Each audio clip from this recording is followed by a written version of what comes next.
MCToon. This is an after show from Modern Day Debate and sort of kind of also from FDFE when he debated Tony Nayum earlier. We might talk about both, but certainly right now we're going to talk about the one with on Modern Day Debate that had Nathan and Davey versus these two guys. We got Word of the Wild and Snake Was Right. How are you guys doing?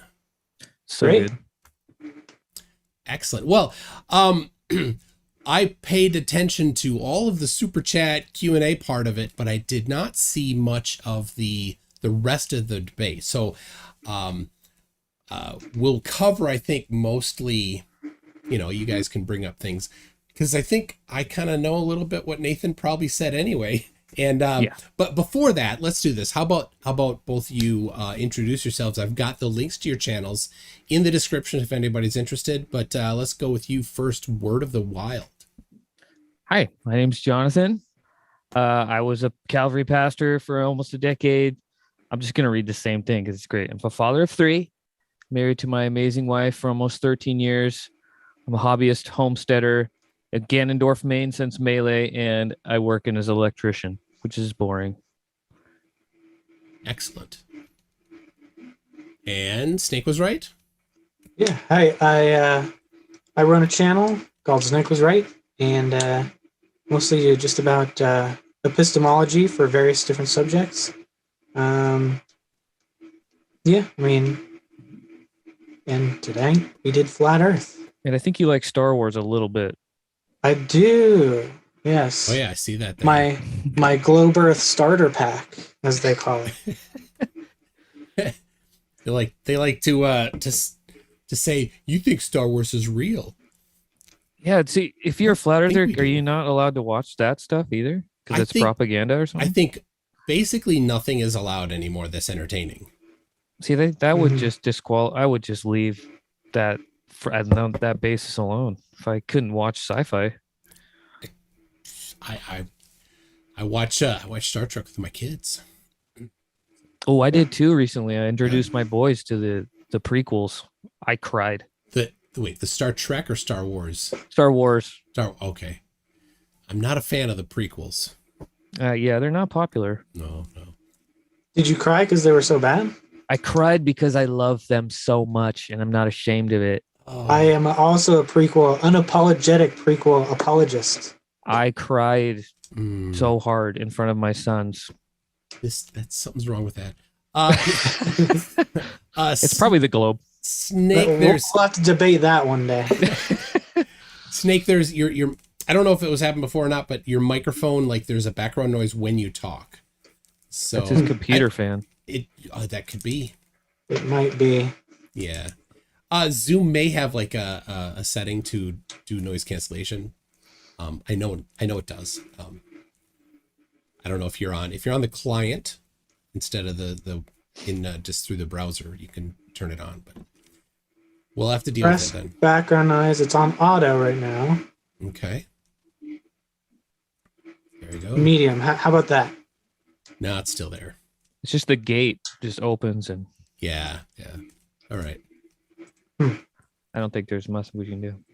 I could scoot my computer a little further. Could you turn your computer off? Yep. That'll do. That'll do it. Yeah. Oh, Angel Gamer even unapologetically loves episode 1. Oh, what have I done? What have I done wrong? You open the flood. Yep. All right, let's do this. What was, you think, the craziest thing that Nathan said and of course didn't have any evidence for? It was overwhelming. It's a flood of wrong. I guess I would have to go with when he was trying to say that. Did you catch the part? It was right at the end where he was trying to say that gravity should just accelerate things infinitely past exponentially air resistance. Yeah. I think that one takes the cake. Yeah, and he's like, it's your claim. Like, no, sorry, that's not our claim. And I've seen flat earthers do this, and I suspect that Nathan is of this, because his protege Austin has also said the same thing, that they miss that it's between the centers of radiuses, or the centers of mass of the two items, right? They think it's from the surface of the Earth. So they're like, from 2 feet up versus 4 feet up, there should be significantly different gravity, they think, because they're measuring from the surface instead of from the center of radius, or not center of mass. I'm pretty sure that's one of the things. The other is basically that's Coulomb's law, which they don't get either, but that's electromagnetism. So, wow. Yeah, I did hear that. It hurt. I mean, one of the scary things is it's just so surprising to hear these things at you. Like, I've watched so many of these things, but you know, when you bring up some point and then they say, well, NASA lies about this, and there was bubbles, and there was harnesses, and there was green screens, and you're just, I mean, to me, it seems like there's been videos about these, and there's been thorough examination and reasons given for these things, but it just seems like there's nothing you can do. Yeah, and well, the one thing that's a pretty consistent is, for the most part, the flat earthers don't watch our content. The globe. Do they not? They generally don't. There's some that do, but generally they do not. So when they're like bubbles in space, and there's been 500 videos, or maybe not that many, but that address that, they'll just keep going because they didn't hear any of the debunking of it, right? They go to their echo chamber and they isolate themselves and protect themselves in their echo chamber, so they never get challenged in their echo chamber. And if you look at, right, I'm in a bunch of their groups, but I don't say anything because I'll get kicked out as soon as I make one comment. So wow. In Nathan's group, his 120,000 that he kept exaggerating how many, it was never 140,000, but he said it was. He's like, everybody's welcome. I applied. I wasn't accepted. One of the admins removed my ban. I applied again, and before he could go in and approve it, I was rejected again. Did you try to go in under a pseudonym, or did you try to go in? No, I'm in under a pseudonym. Oh, it was my regular main account that they rejected me from. So yeah. Well, yes. And so, yes, I did just admit that I do have a sock account on Facebook in all these groups. And this is what he calls a research group. Yeah, there was no research in there. He doesn't actually know what research is, of course. Mm-hmm. Surf says Nathan brought up NASA using Saros cycles. Did he bring that up? Yeah, several times. Yeah. See, if he watched my content, he would have seen the video that came out this week. Recently, yeah. On Saros cycles, where I actually covered what NASA uses. But he doesn't. They don't look at anything. They're not interested in learning the truth. They're interested in confirming their bias. So, yeah, they hear anything that confirms it, and they just run with it infinitely, forever. Yeah. And I would have liked to get more into that. Like, that's kind of why I'm interested in this whole thing, is me coming out of like young Earth creationism and things. I get why things can happen like this, and like seeing so many, I'm so interested in cults and why people can believe these things, aliens behind the moon and all these. And they're all very similar, it's that same thing. Like you said, it's the confirmation bias. It's not wanting to hear the other side. It's ignoring anything to the contrary. It's really amazing and fascinating. And neither of us are really experts in this specific thing. Neither of us are like geophysicists or astrophysicists, but no, it's important for, neither are they, but it's important for regular people to be able to do at least basic things, to be able to understand or take a side on these things. Yeah. And well, Nathan is very schooled in tricking people. Right? Mm-hmm. That's his thing. He's like, I've debated astrophysicists. The thing is, when an astrophysicist, or whoever, they're not coming into a conversation with somebody thinking that, you know, they need to answer ridiculously stupid questions. You're caught off guard if you don't know what's coming. Mm-hmm. So, and now you guys have watched stuff, so you weren't caught off guard at least, but there's still, it's a good deception on their part. They're very good at deceiving people. It is amazing. And I can see the allure of it. Like if you weren't aware of any of this happening and somebody came up to you at just the right moment in your life where you're feeling lost and feeling kind of meaningless, and somebody comes along and says, did you know that the whole earth is made for you? You know, the sun shines and the beam comes right to you, and the earth, you know, I could see that being very appealing, and it does immediately go with, you know, your just basic experience. Okay, yeah, you're right. It doesn't feel like I'm moving 1,000 miles an hour. It doesn't feel like. So it makes so much sense why people can believe this, because we're fallible humans and it's easy to do.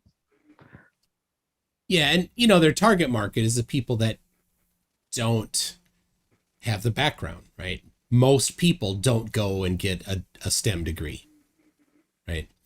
Mm-hmm.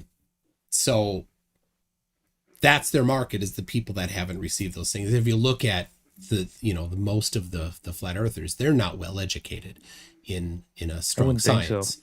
And Nathan, who has no science background, when you were asked questions, can you do science without an experiment? And the answer was, Taylor, I think he asked you, right? Mm-hmm. Yeah, I don't get all the questioning around these things. So the answer that you gave is correct, that you do not have to do an experiment to do science. But the what they're doing is they have narrowed down what they think science is. And there's one guy, Quantum Eraser, or maybe QE, you heard during some of the super chats. QE, he's the flat Earth like leader in bastardizing science. So he's really good at cherry picking. So he'll go and he'll get one sentence or part of a sentence from some scientist that says what he wants to say about science. Right. So QE likes to say that science proves things. It doesn't, but he'll go get a quote from a scientist using the word proof when they're not talking about whether or not science proves things, and doesn't bother to go look, because he's not looking for truth. He's looking for confirmation. He doesn't go find other statements by that same scientist to see what they have as an opinion on actual, does science prove things, because there are many people that have that. So I've gone to some of the places that QE is quoted and found from the same people, when they're actually talking about whether or not science proves things, where they unapologetically say, no, science does not prove things.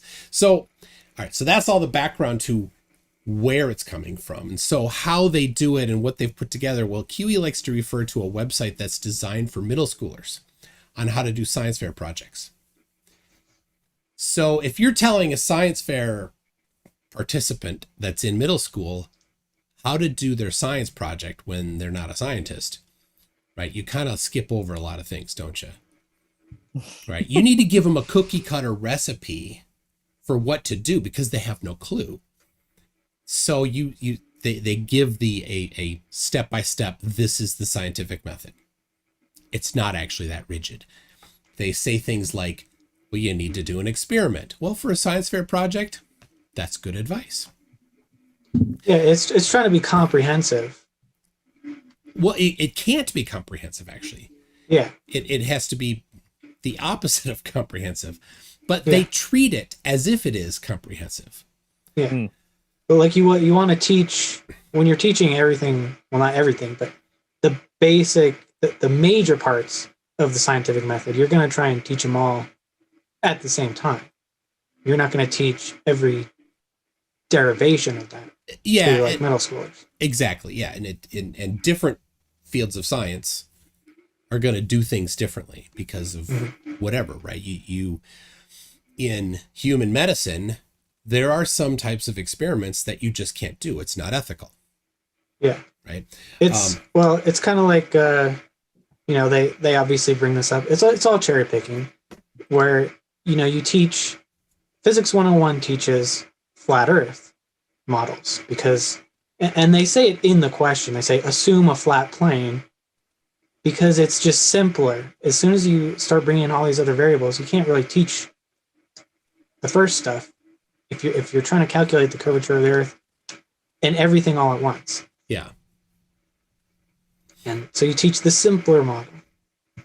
Yeah. Did he bring up the government documents that assume flat Earth? Yeah. Yeah. Yep. I've reviewed actually all 44 of them. And I have them on my website, mctoon.net/govdocs, GOVDOCS.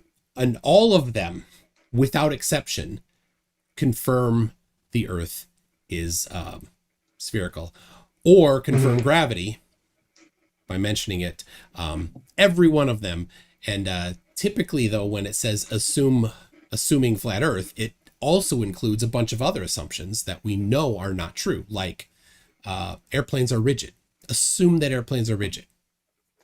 Airplanes are not rigid. They flex. Why would they do that? So that this particular model doesn't have to account for that. You probably missed in the beginning. Davey kept calling me model boy because I asked him, why do scientists use models? And he we don't would live not on answer. a model. Yeah. Yeah, and I haven't heard that before. the reification fallacy is He did say that a lot. Yeah, that's the living on a model. So that is where you go to the model, and when reality doesn't match the model, you stick with the model. That's reification, which is exactly what flat earthers do. Flat Earth doesn't match the model, or the reality doesn't match the flat Earth model. So, but they stick with the model. And that's the thing that always bugs me about it, is that, and like the Kent Hovens of the world. They it's so easy to like poke holes in other people's work. I mean, just this vast wealth of hundreds or thousands or millions of scientists' work. It's so easy to just go, well, this guy said this thing wrong and this thing there and this thing wrong.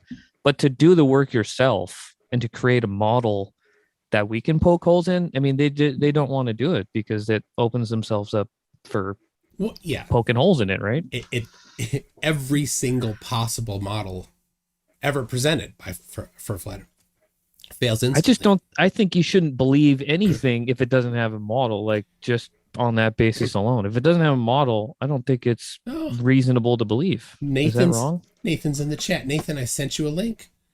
You can come on in if you want to talk. He's be the change with no spaces in there. So, and yes, they don't claim a model, which is an instant fail, actually. But you do have a model.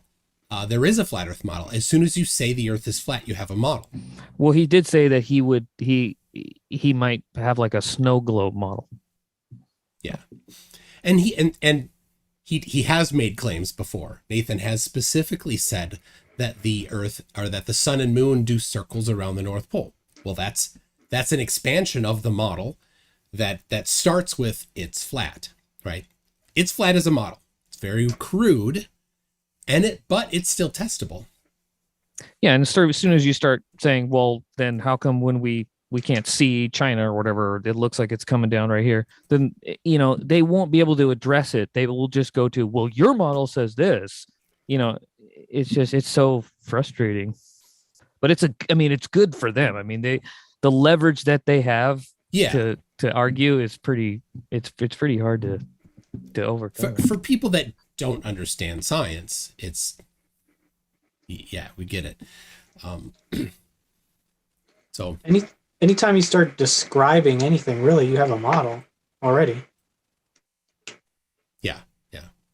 But it seems like they don't like to describe things. They just like to kind of go at, well, this doesn't make sense about your model.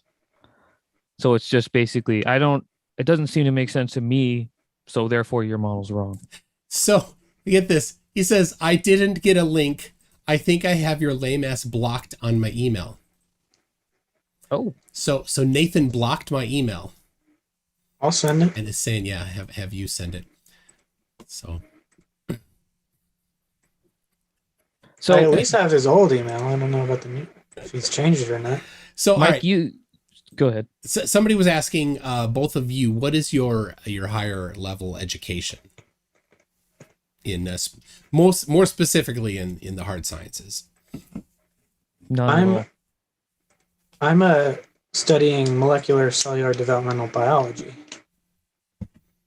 So not too relevant to the you'd get a good deal of chemistry and a bit less physics, right? Yeah, but still physics. I had to take physics and basic understanding of how science and modeling works. Yeah. Which they don't understand the very basics of. Yeah. Or they selectively understand it. When it's as long as it's not gravity or something.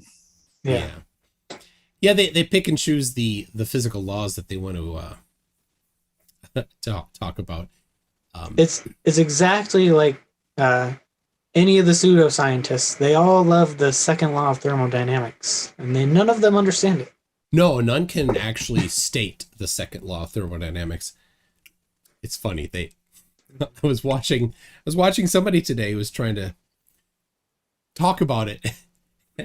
And all he did, he's like gonna go into it, and then he diverted himself, like, oh crap, I don't know it, and went right into the mantra, the flat earth mantra, that you can't have pressure without a container. So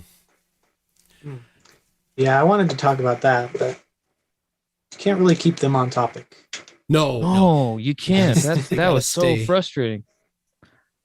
Yeah, the thing is, no topics can be examined deeply, so they gotta stick it. They gotta stick with meme deep topics. Yeah. So his explanation of how the sun affects the atmosphere is the sun affects the atmosphere. Nathan and Austin. They're still a thing. What up? Somehow, I don't know. But we've got Nathan.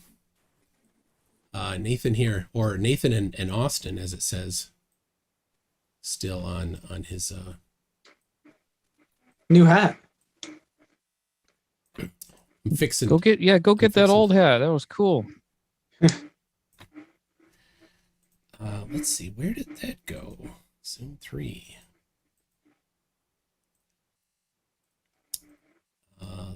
That's where it is. Nathan, can you hear us? Oh, nope. It went away. Yeah, I hear you guys. Oh, there. Oh, there he is. Does the video not work? Or is it just you're still working on it? You want to see me that bad, MCToon? Didn't you just stare at me for 2 hours and you want to look at me some more? Oh, yeah. I do. That's kind of weird. It's more entertaining to see the sadness on your face when we lay down some science on you. But whatever. If you can't, you can't. Yeah, there's sadness on my face while your fat ass sits on a Friday night talking about me and takes videos of me on your thumbnail, bro. Yeah, cool story, bro. Yeah. Anyway, you're crushing, MCToon. You're just crushing it right now, bro. Oh, science doesn't prove things, right? That's correct. It does not prove things. Science doesn't prove things, right, MCToon? I just said that. But I don't understand science, right? Correct. You also don't understand science. Well, I'm glad we have that cleared up. You can let you know, you can do science without experimentation. You can do experimentation without cause and effect being established. You can use the scientific method to establish scientific laws. Is the purpose of science to prove things or not? Sorry, No. you cut up a little bit. Is the purpose of science to prove something or disprove something or no? Well, I already said science. Science prove things? I already said science does not prove things. We don't need to repeat that again, do we? Apparently we do. He might be killing flies or chopping open wine bottles with a machete again. Could be. Or doing both at once. Ooh. Could be Chopping the fly with the swing. with a machete. Could be opening a wine bottle with a fly. could be anything. There's nothing he can't do. The way forces work on a flat Earth, it could be anything. All right, Nathan, are you there? Can you hear us? Oh, are you muted? Let's see. He muted. He mutes muted. himself. He's muted. Yeah, you can unmute yourself. Okay. Ooh. Now? You're roboting out pretty hard. Oh, You're going a I'm little sorry, robot. dude. That was cool. Go, Mom. Snake's got it ready to go. Whose was that? Was that you, Snake? Oh yeah. I got Teach me how to all do kinds that. of these. For sure. I can do this all night long. Oh yeah. All right. So Nathan, you were asking, and well, we established that science does not prove things. It finds evidence for or against things. But there's always a possibility that the current understanding is incorrect and it can be improved upon. I don't know if you got that. How did he have good network the whole time on modern day, and then now he doesn't? Well, I noticed he was moving around the house. He might be far away from his router or something. Could be. Or yeah, Josh Jackson has a hypothesis. What is it? That he's a bit inebriated. Which is, Oh, yeah. Or, I mean, he was drinking something out of a bottle that he cut open. Oh, that's right. Yeah. He might be bleeding out. Oh, I know. Do you need help, Nathan? Yeah. Blink twice. Yeah. Turn on your camera and then blink once. If you're dead. Actually, more Geo. Wag your tail if you need help. Wag your tail. Geo's his dog. Oh, cute. Yeah. Poor dog. He tries to feed his dog a vegan diet. Ooh. To a non-vegetarian animal. What is that? Some sort of flat Earth conspiracy as well? No, it's a vegan thing. Is he a vegan? Yeah. Well, not a great vegan. He drinks mead, which is from bees, which if the vegans I've spoken to say no, that's not vegan. And he kills flies. Come on. You can't kill flies. Golly. Special place in hell for those people. Yeah. I mean, I got no problem killing flies, but I think a vegan killing flies. I think you'd be interested in this. I didn't get a chance to talk about it, but he brought up a verse that said something like, rejoice when you are persecuted. And that just makes me but sad. There's a couple words right after that. Well, what's your take on that? For the Lord? I think it's the when you're persecuted for a specific reason. Right.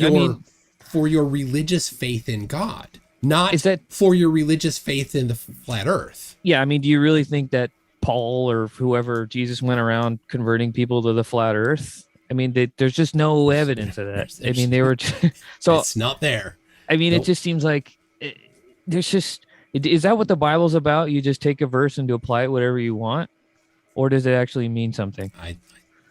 To be honest, I really don't like them bringing the Bible into these things. Oh yeah, that really hurts my feelings. Everybody has their own interpretation of the Bible too, right? That's why there's different Hey guys, denominations. wouldn't you have to prove there's like a massive? Wouldn't you have to prove there's a massive globe conspiracy in order to have missionaries 2,000 years ago walking around converting people to flat Earth? And also, MCToon, it's not a flat Earth religion because I don't want to be a flat earther. I don't believe in the flat Nate, Earth. I've just Christians. The floor doesn't curve. So, Nate, do you really think that Jesus and Paul were going around talking about the flat Earth? Was that the gospel? No, they didn't need to, because everyone back then knew the Earth was the center of the universe. Everyone knew God was real. But not everyone knew that. You just lied. Atheists back then, or they Nathan, had Satanists. You just lied, Nathan. Snake. Oh, he's still going. Oh gosh. Okay. Are you in the bathroom, or can you get to a better Wi-Fi spot? Yeah, go in that other room. Put that hat on. It amplifies the 5G signal. They also used to know that the wind was a literal spirit and that your breath was your actual spirit. And if you sneezed, you had a demon. Yeah. They also thought the flat Earth ancient cultures thought that the sun went through portals under the ground at night, because they didn't realize that daytime for them, it was nighttime for somebody else, and vice versa. So well, that I do believe. What? That day the sun portal theory, that's real. Snake, don't say that. People are going to take you serious. Yes. Flat Earthers have no sarcasm identification. Bruh. But this is part of the thing I'm talking about, Nathan. Like, it's inconsistent. You can't just take that one thing and say they believe that, so it's right, but then reject the portal thing and the spirit thing and the okay, bye. Good talk. Let it be whatever I want. Now Austin Whitsitt is his ex best friend. They had a bit of a bromance going. Austin said something quite accurate. I'm a stupid flat earther, right? And I'm just a loser. Sometimes they get it right. So do you have a hierarchy, Mike, of like who's Flurf Lord and then who's like their underlings? Oh yeah, everybody, almost everybody has a Papa Flurf, right? But who's the Flurf? Who's the Flurf Godfather? Is that my guy over here? Samuel Robotham is the. Is he around still? No, he was in England in the late 1800s. He was a snake oil salesman. So Snake, he was selling oil from your kin. It's offensive. And let's see. Oh, hold on a second. Somebody said to check. Yeah. I saw that Angel Gamer. And Nathan. All right. So Nathan got a super chat during the debate. It says, Nathan, call me bro. We should get back together. It was from Witsit Gets It. But Nathan said that was probably a fake account. So he's back. Ooh, he's back. Well, this is where the fun begins. he was back last time too. Yeah. Are you back for good, Nathan? Or back for evil? He's back for evil. His video is there for a second. All right. I see that you're unmuted now, Nathan. Can you? Nothing? He might be trying to speak, but we can't hear anything. Oh, there. Because he was... Nathan, your audio is like really slow and robot. Talking. There we go. That okay, might be better. Sounds better now. Yeah. So, Nathan, Witsit Gets It did that super chat. You think that wasn't actually him? It said Austin Whitsitt, I think, on the super chat, right? No, it said Witsit Gets It. It even had the new purple logo that he changed it to, I think. I only know it's purple because somebody else mentioned that as purple because I'm colorblind. It's blue click on it. You can't. If you click on it and it's not his channel. You can't anymore. Facebook or YouTube took that away at least a year ago. Yeah, I'm sure Austin fucking bitched at me in fucking emails for 3 months. And then now all of a sudden had a change of heart and decided to tell me in a modern day debate comment section. Yeah, that's brilliant. I'm with you. I think that sounds a little suspicious. But yeah, it's fucking dumb. It was good. So next topic, please.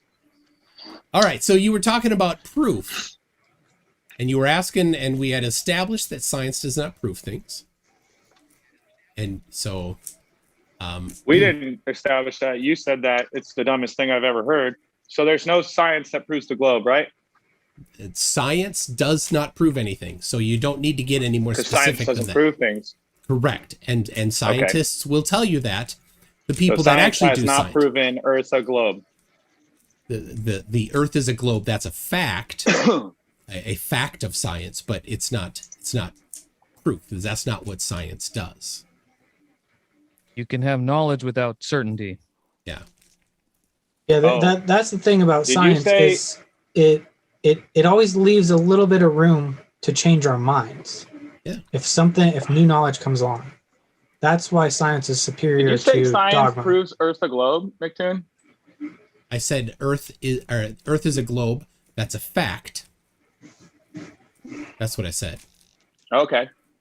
Yes. Okay. So scientists. What'd you say about scientists? Scientists say that science does not prove things. Oh, okay. So what's the purpose of doing science? To get evidence for or against things. And when you have a large amount of evidence, when you have a large amount of evidence for something, then you have reduced your uncertainty on that topic. But the door is always open. Oh, great. Okay. So what's the best evidence? What's the best evidence? All right. So without like a laundry list, just one. Yeah. What's the best evidence the Earth rotates? The measurements of the rotation of the Earth using instruments that are specifically designed to measure rotation. For example, I said science that proves the Earth rotates, and you said instruments? Instruments are man-made. Yes, not exactly. Science. No, not you're saying science that at all. Science is cause and effect. Wait, no, it's actually not. But you're saying that you cannot use instruments in science? Yes, that's actually what you're doing when you do science. That's new. You can't use an instrument to do so. You can't use a tape measure to measure something in science because that's man-made. Is that what you're saying? That's not measuring something isn't cause and effect. It's not science at all. Well, so cause and taking a effect measurement is taking a measurement. Cause and effect is not the science. only part of science. There's more to science than just cause and effect. So what do you call what you're doing when you're what is at the rivers what's and lakes the more? and stuff? What's the what? Those are called observations. That's not science at all. Science is cause and effect relationships. It deals strictly with cause and effect relationships. Well, give me a citation of scientists saying the only thing you can do in science is cause and effect. The only thing. You got that? The scientific method. It doesn't matter what scientists say. The scientific just send the citation. Method. Just send the citation for that. The scientific method. Send the citation for that. Is to test the cause of an effect. No, it's not. Okay, actually. I can. No problem. The scientific. It's not actually. You don't. Just the scientific method is to test the cause of an effect. No, it's not. That's not the only thing. Oh, really? What else is it? There's a broad thing, broad things that you can do in science. You can do just observations and vague. have it be science. That was right? So you have to have something. You're gonna repeat yourself again? Yeah, shush. So you have a hypothesis, and then you test that hypothesis. It doesn't have to be strictly cause and effect, but you do need to be able to test your hypothesis. Does it really matter what we categorize our observations as? Because, I mean, I agree with MCToon, but I think we waste a lot of time arguing over the definitions of labels. It matters greatly because he is scientifically illiterate. It matters greatly because he is scientifically illiterate. Well, I'll just, unlike you, Nathan, I can provide a citation. Right? I asked you for citation and you gave me nothing.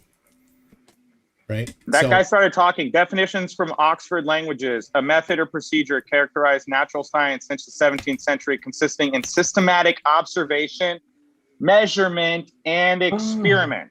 Oh, there you go. A list including observation and measurement. Yeah. So all of them. There you go. Perfect. Thank you for supporting measurement, my point. and experiment. Thank you for my point before I was interrupted was that we can still describe these concepts. We don't even have to call it science. An observation is valuable, whether you call it science or not. It doesn't really matter. Observations are still valuable things to have, still valuable evidence. Am I wrong? He thinks you're wrong. The scientific method is an empirical method. Empirical. He just so goes back to not what MCToon says. empirical would be MCToon measuring says things. not proving things. Empirical it's is an measuring empirical things. method of acquiring knowledge. No, it's more than that. No, just measuring something isn't science, retard. Sure it's it is. observation, measurement, and so yes, you just disproved yourself there. Retard. You said it's in the list. So measuring your dick is doing science. If you have a hypothesis, is doing science. Is that how fucking dumb you are? I wouldn't do that. But a hypothesis is a cause. Give me a hypothesis for measuring something. What's the hypothesis for measuring something? You don't need a hypothesis to measure something, Nathan. You don't need a hypothesis. It just says, the scientific method is for observation, measurement, experiment for formulation, testing, and modification of hypotheses. Yeah, okay. That's the whole fucking point, so Nathan, you numpty dipshit. Oh, yeah, you're just quoting QE, who gets it all wrong. So right here we have understanding science from I'm reading Berkeley. from Oxford Languages. Dictionary. So I have a website. QE is nowhere around. But you quoted him. You asked for a citation. You quoted him. You quoted him. So right here, we're looking at. Yes, you did. That's from Oxford. No, it was different. Two different words. Oh, maybe he said it too, quoted. but that doesn't mean I quoted him. I'm reading from Oxford Languages, Nathan. you numpty clown show, and you're like, there you go. You QE. You quoted him again there. You just quoted him again. Oxford Languages. See, he's the one that says numpty followed by other words. That's you quoting QE. So here, this is from Berkeley. Yeah, he invented the word. What's a numpty? It's the combination of words that he's chosen. So right here, Oxford University, right? How science works. Right here, scientific method, too simple. Nathan, too simple. This is university level. This isn't middle school.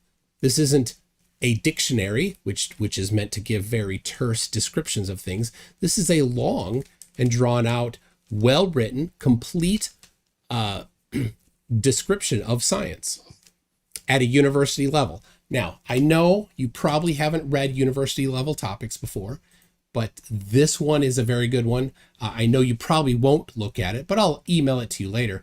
The real process of science here, the second part of gaslighting. Yeah. It's called gaslighting, guys, just so you know. He's gaslighting. I'm actually just mocking you. Oxford Language is the world's leading dictionary publisher. I'm not looking at a dictionary definition. Is the world's leading dictionary publisher with over 150 years of experience creating and delivering authoritative the problem, Nathan, so is... Berkeley wrote this just to gaslight you? There's no problem. The problem is whatever you're going to say completely contradicts what I just read from the #1 leading dictionary publisher. So you're not dipshit. You believe dumb stuff that doesn't exist. Your list, Nathan, your list said observation is one of the things that is included in science. Scientifically illiterate. No, your own definition measurement and experiment. Yeah, it's a list. The entire thing is it's a experiment. List. You have to have. No, it doesn't stop there, dumbass. It's a method. It's a method. All right, tell you what. So it is a scientific method, dumbass. Go say it's not a method. Use that same. Literally titled the scientific method. Use that same dictionary. People listen to you. Nathan, people use that. Listen to you. Use You're that over here same. Saying it's Nathan, not a method, Nathan, and it's called the scientific method. Nathan, use that same dictionary that you touted so highly. Use that same dictionary. You're a retard. Are you ready? Use that same dictionary. I'm looking right at it. Look up Earth. You're a goofball. Look up Earth in that same dictionary. You're the one that is appealing to the authority of that dictionary. Okay, cool. Good point. Go ahead. Look up Earth in that dictionary. Are you going to accept it now? I gave you the dictionary word. I could give you 20. I could give you 20 dictionaries. Are you going to accept that dictionary's authority now? Method. Nathan? They're all the same. Nathan? Are you going to accept that dictionary's authority you're now? gaslighting and you're strawmanning. No, I'm sorry, Nathan. You're the one that said that dictionary is the authoritative there is a source. Massive conspiracy. So, Nathan, you're a fucking numpty, dude. Nathan, what does that dictionary say? That's what you have said. Everything it says is true. That's what you have said. So, Nathan, look up the definition for Earth. I didn't say that. Oh, what I said what it's did the you number one. The number one. Okay, so you're you're going to use it for certain things and not others. What do we call that? Go ahead. Cherry picking. Cherry. I got a couple questions. Yeah, let's hear it. Nathan, so I'm not trying to like gotcha or anything, but it seems to me like you didn't do an experiment to figure out the Earth was flat. You just have the observation. You see flat, and the Earth is flat. Would you call that science? Definitely not. Okay. So my Now other you're question. getting it. So you have now no you're science. fucking getting it. Holy shit. So you have no science. Holy crap. Got it. Did you just get it? Nathan has no science. Did something just click? You admit you don't have any science to So prove it's the not- Earth is a globe. You say science doesn't prove things, dumbass. Correct. So do all So- scientists. You I'm have just no getting your science. perspective. We both have no science. Congratulations, but I have observations. So have you ever I have observations. have like you the ever Chicago been skyline, like Bar des Crans, like seeing Chicago from Kenosha, like seeing the other side of the Salton Sea from one side, 17 miles but away. no science. It should be 180 feet of drop, vertical drop. But what was? But no science though. No, just observation. Yeah, no Science science. deals strictly with cause and effect. No, it doesn't. MCToon. You're lying Yeah, again. it deals strictly with cause. Why and do you effect, have to which be a is fake exactly Christian why and I- lie so much, Nathan? You're lying again. Okay. Why are you such a fake Okay. that you have to give me lie science that doesn't involve cause and effect. Constantly. Well, I was Nathan, trying to have- cover it, Give me but an you example. wouldn't let me You let me haven't go proven over that. it. You haven't proven that. You just said it. have you You ever just said it. have you ever taken ahead. a Go ahead. chemistry lab like in high school? MCToon, I'm waiting for you to prove I lied. Go ahead. You claimed that science proves things. That's a lie. Gotta lie to Flurf. It is the That's foundation. the purpose of science. It is the foundation of your religion, Nathan. Your flat earth religion is lying. That's its foundation. It's what you're all about. Nathan, have you ever taken a chemistry lab in You're high projecting right now. Cool story. school? Yeah, I was in chemistry. Okay, so like you did some things where you maybe mixed some chemicals and then you measured the mass of what was left, something like that. Was that science? And that proves Earth a globe or Well, something? we're talking about, It's a different was that topic. science? Science, Was that science? I'll repeat for the 10th time, okay? Well, that wasn't my For question, the 10th though. time, okay? Science. But I asked a different deals question. I know, and I'm answering your question. You're answering I the know. question No, you didn't. wish I Yeah, asked. it's the same question. You just rephrased it because you're a fucking idiot, okay? So listen. Well, no, Can I'm I answer asking now, or if you want to keep talking? I'm asking. Well, you're not answering my question. Okay. So I'm trying to clarify. You didn't even let me answer, and you're like, you're not answering my question. So go ahead and ask your question again. Yeah, is the thing that you are the measurements you did in chemistry class science? I'm not asking what is science. I'm asking, were those measurements science? If you knew what science is, because science deals strictly with the cause of an effect, that you have an independent and dependent variable in your hypothesis that you test with rigorous experiment. Now, the shape of something, like, is this orange round? That's not science. So the Earth, is it curving in all directions? Definitely not science, which is why I asked MCToon, do you have any science demonstrating the Earth moves? And so no cause and effect, simply we can look at a device and it tells us that we're spinning.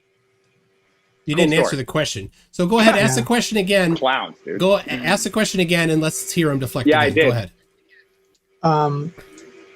Yeah, I asked Okay, if chemistry the labs, measurements when you're in a that you lab, okay, did- you're not Uh-huh. testing causes of effects in nature.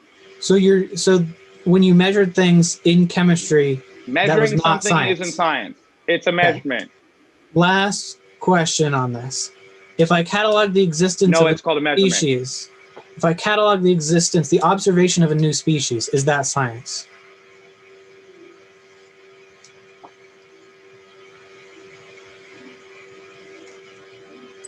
Looking at something is not science. No, you need to experiment. So That's the most describing important part. features. Testing So- your so hypothesis. So describing features of things that you find, like fossils or species, categorizing their features, that's not science. Okay. I think we understand. Definitely not. Are you getting it? You can't test the cause and effect of dead bones in the ground, bro.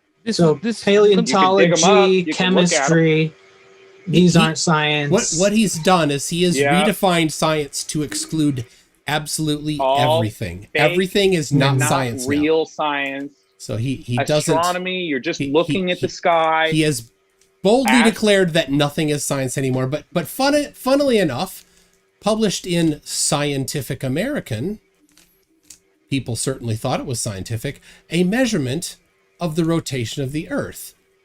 Right here, an apparatus for measuring Earth's speed of rotation. You see that?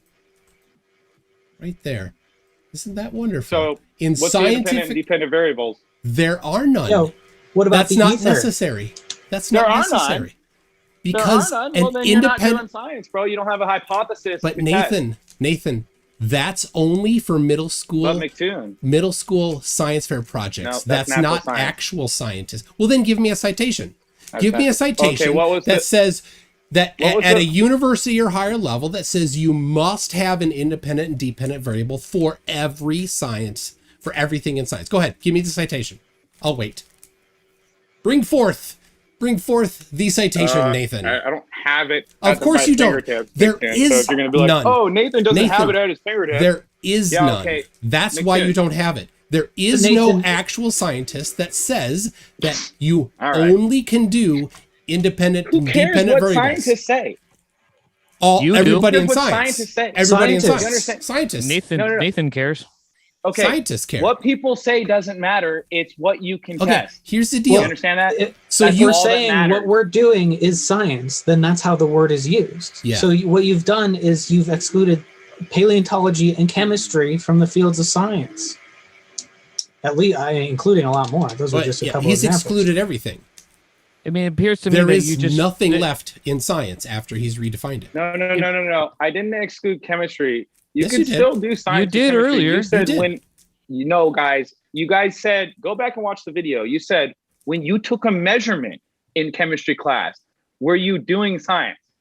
Now, I don't know if you guys are retards, but that's not science. And go back and listen. That's what you said. Here's the deal. I'll break it down for this then Nathan.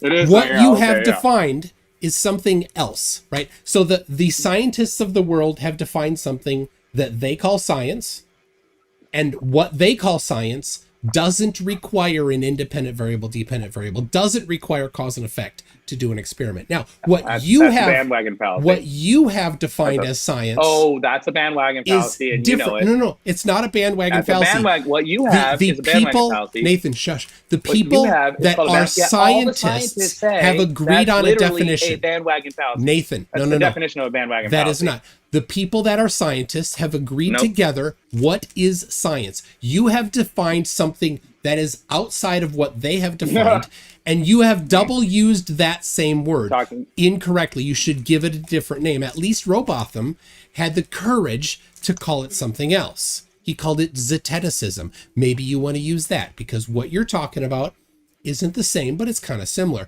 Maybe you could come up with your own name, but it's not science. So scientists do science, and the process of science is well explored. Scientist MCToon. It's going to be cherry picked. I bet it's one sentence. So send me the link. Send me the link. You can put it in the chat. Hold on, dude. You literally just said every scientist claims this, and I'm about to give you a link. Put it right in the link. Yep, let's see it. Quote. Plenty of time. Yep, give us the link to it. Can you shut up? I'm going to read it. No, put it in the link. No, Nathan. Natural. No, Nathan. Nathan. No, I want the link because this is going to be an out of context cherry pick. That's what it's going to be. So you send me the link, and you won't send me the link because you're scared, because you know that if we look at the context, it will contradict what you are claiming.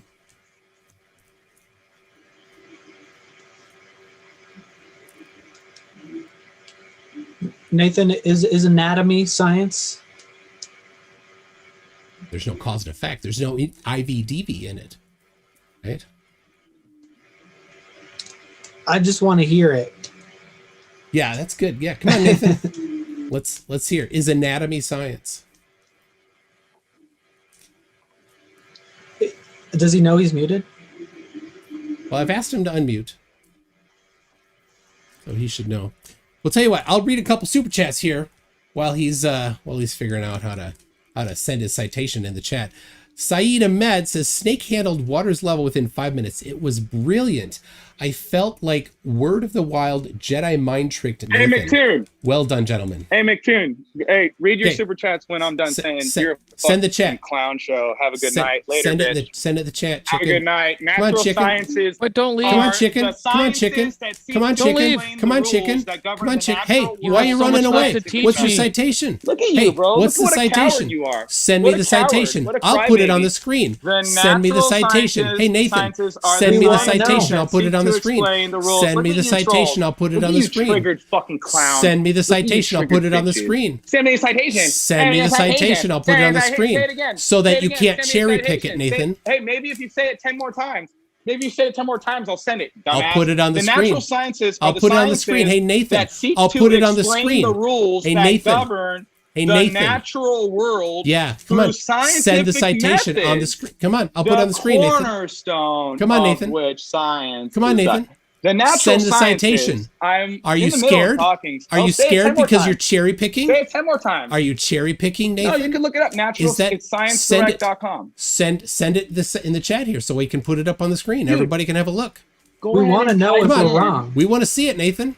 Send it. You wouldn't want us to. You wouldn't want us to cherry pick. You wouldn't want us to cherry pick your stuff. Let me know when you guys are done. Tell you what. How about this? Here's what you get when you cherry pick. I'm a stupid flat earther, right? And I'm just a loser. That was cherry picked. Do you think that's appropriate? Yeah. I mean, it's true, but is that how it should be done? Is that how science is done? I'm a stupid flat earther, right? And I'm just a loser. Proof. No, that's not how it works. So send me the link, Nathan. Send me the link. It's not hard to send the link. It's right there. Just right in the chat. You wouldn't want us to do that to you. Give us the same courtesy you'd ask of us. Mm-hmm. That's got his tongue. Hey, MCToon. Come on, you hear me? Send the link. Send the link. link. Can you hear me? Yeah, send the link. Hear you. Say it again. Send me a link again like a robot, like a fucking retard for your audience. Pretend this is good content. Come on, Nathan, send the link. Pretend this is good content. Are you scared because you're cherry picking? Pretend this is good content. Nathan, are you scared because you're cherry picking? Are you a faggot? Are you scared? Are you a bitch? Nathan, is there a reason you don't want to send the link? Well, why are you scared to send the link? I will send the link. Oh, we'll send it. Go ahead. Faggots won't shut the fuck up. I'll put it on the screen. So I'll put it on the screen so people can read along while you read it. When you're done. Send the link. Go ahead. I'll just Google what he reads. Lick my balls. Lick my balls. Nobody wants to. Yeah, you can look it up. I already told you guys that. I already told you the website. I mean, even Gia won't do that. Send the link. Send me the link. Send me the link. Wow, so triggered. Send me the link. Did he said he put the I'm in great pain. Did he put it somewhere actually? Or? No, he said he was going to, but he hasn't yet. Well, he lies. ScienceDirect.com. I'll try and find it. Natural science. Try and find it, faggots.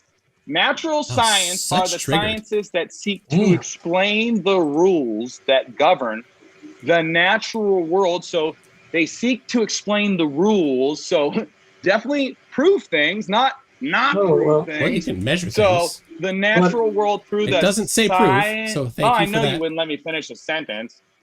I know I couldn't finish a sentence. Just send the link. Let me try again. The natural sciences are science. I have it. I can send the link. Thank you. Just send the link. Thank you. It's too hard for Nathan to do it, I guess. Just send the link. Oh my! It's too hard for you to find a fucking link. Is there a side chat? The website for you, dumbass. You can send it. Loser. You can send it right in the chat there. You fucking clown. On the bottom of the screen, there's the little chat bubble there. Hold on, Nathan. We're gonna get it up. No, I'm gonna get it up on the screen so people can look at it. So just a second there, Nathan. Aha. Hey, Nathan, is anatomy science? Is anatomy cause and effect? So I guess you're saying it's not a science. Wow, you're getting it, Snake. You're fucking smarter than you look, dumb Satan worshiper. Oh man. So all right, number one, this is a cherry pick. It's one paragraph out of a book. But all right, go ahead. Go ahead. So I'm waiting for where it says proof. I'll just be looking for proof. In order for you, can you tell everyone what a cherry pick is? I'll read it again. The natural sciences are the sciences that seek to explain the rules that govern the natural world through scientific methods, the cornerstone of which are measured by quantitative data. They also attempt to provide mathematical, either deterministic or stochastic, models of natural processes. There are 5 branches of natural sciences, including astronomy, biology, chemistry, earth science, and physics. Over the course of the last 5 centuries or so, the natural sciences have been changing our lives and thinking ways at much greater pace than they had in an early period of human civilization. So your citation says that astronomy is a science. Thank you very much. It also says math. Excellent. So and math and models are also included. Can I talk in there. now? Awesome. Yeah, go ahead. Now that you've completely supported our point, you've completely supported our point, destroyed yours. Go ahead. Can I have one scientific experiment in the field of astronomy, please? No, your citation already included astronomy in science. Your citation, not mine. The citation also talks about scientific models, which I thought is not part of science.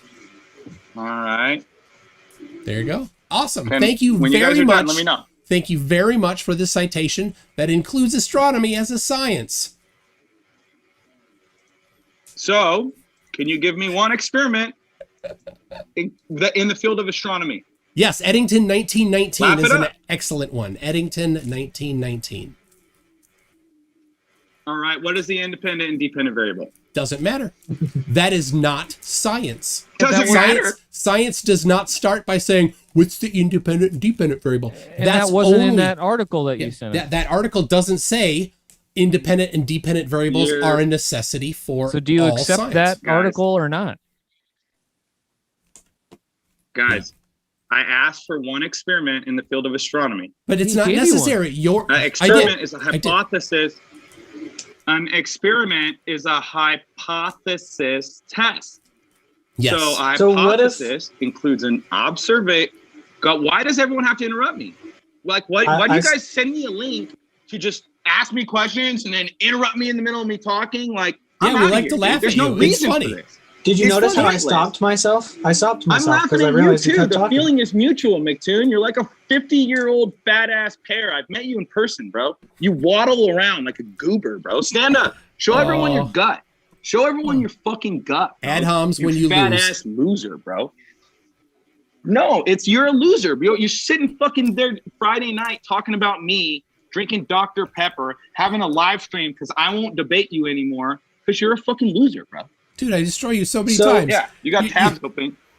So what? It's high IQ research. You think science doesn't prove things? Yes, it does. Yourself, that's correct. It does not prove things. You're scientifically illiterate. No, I quote scientists.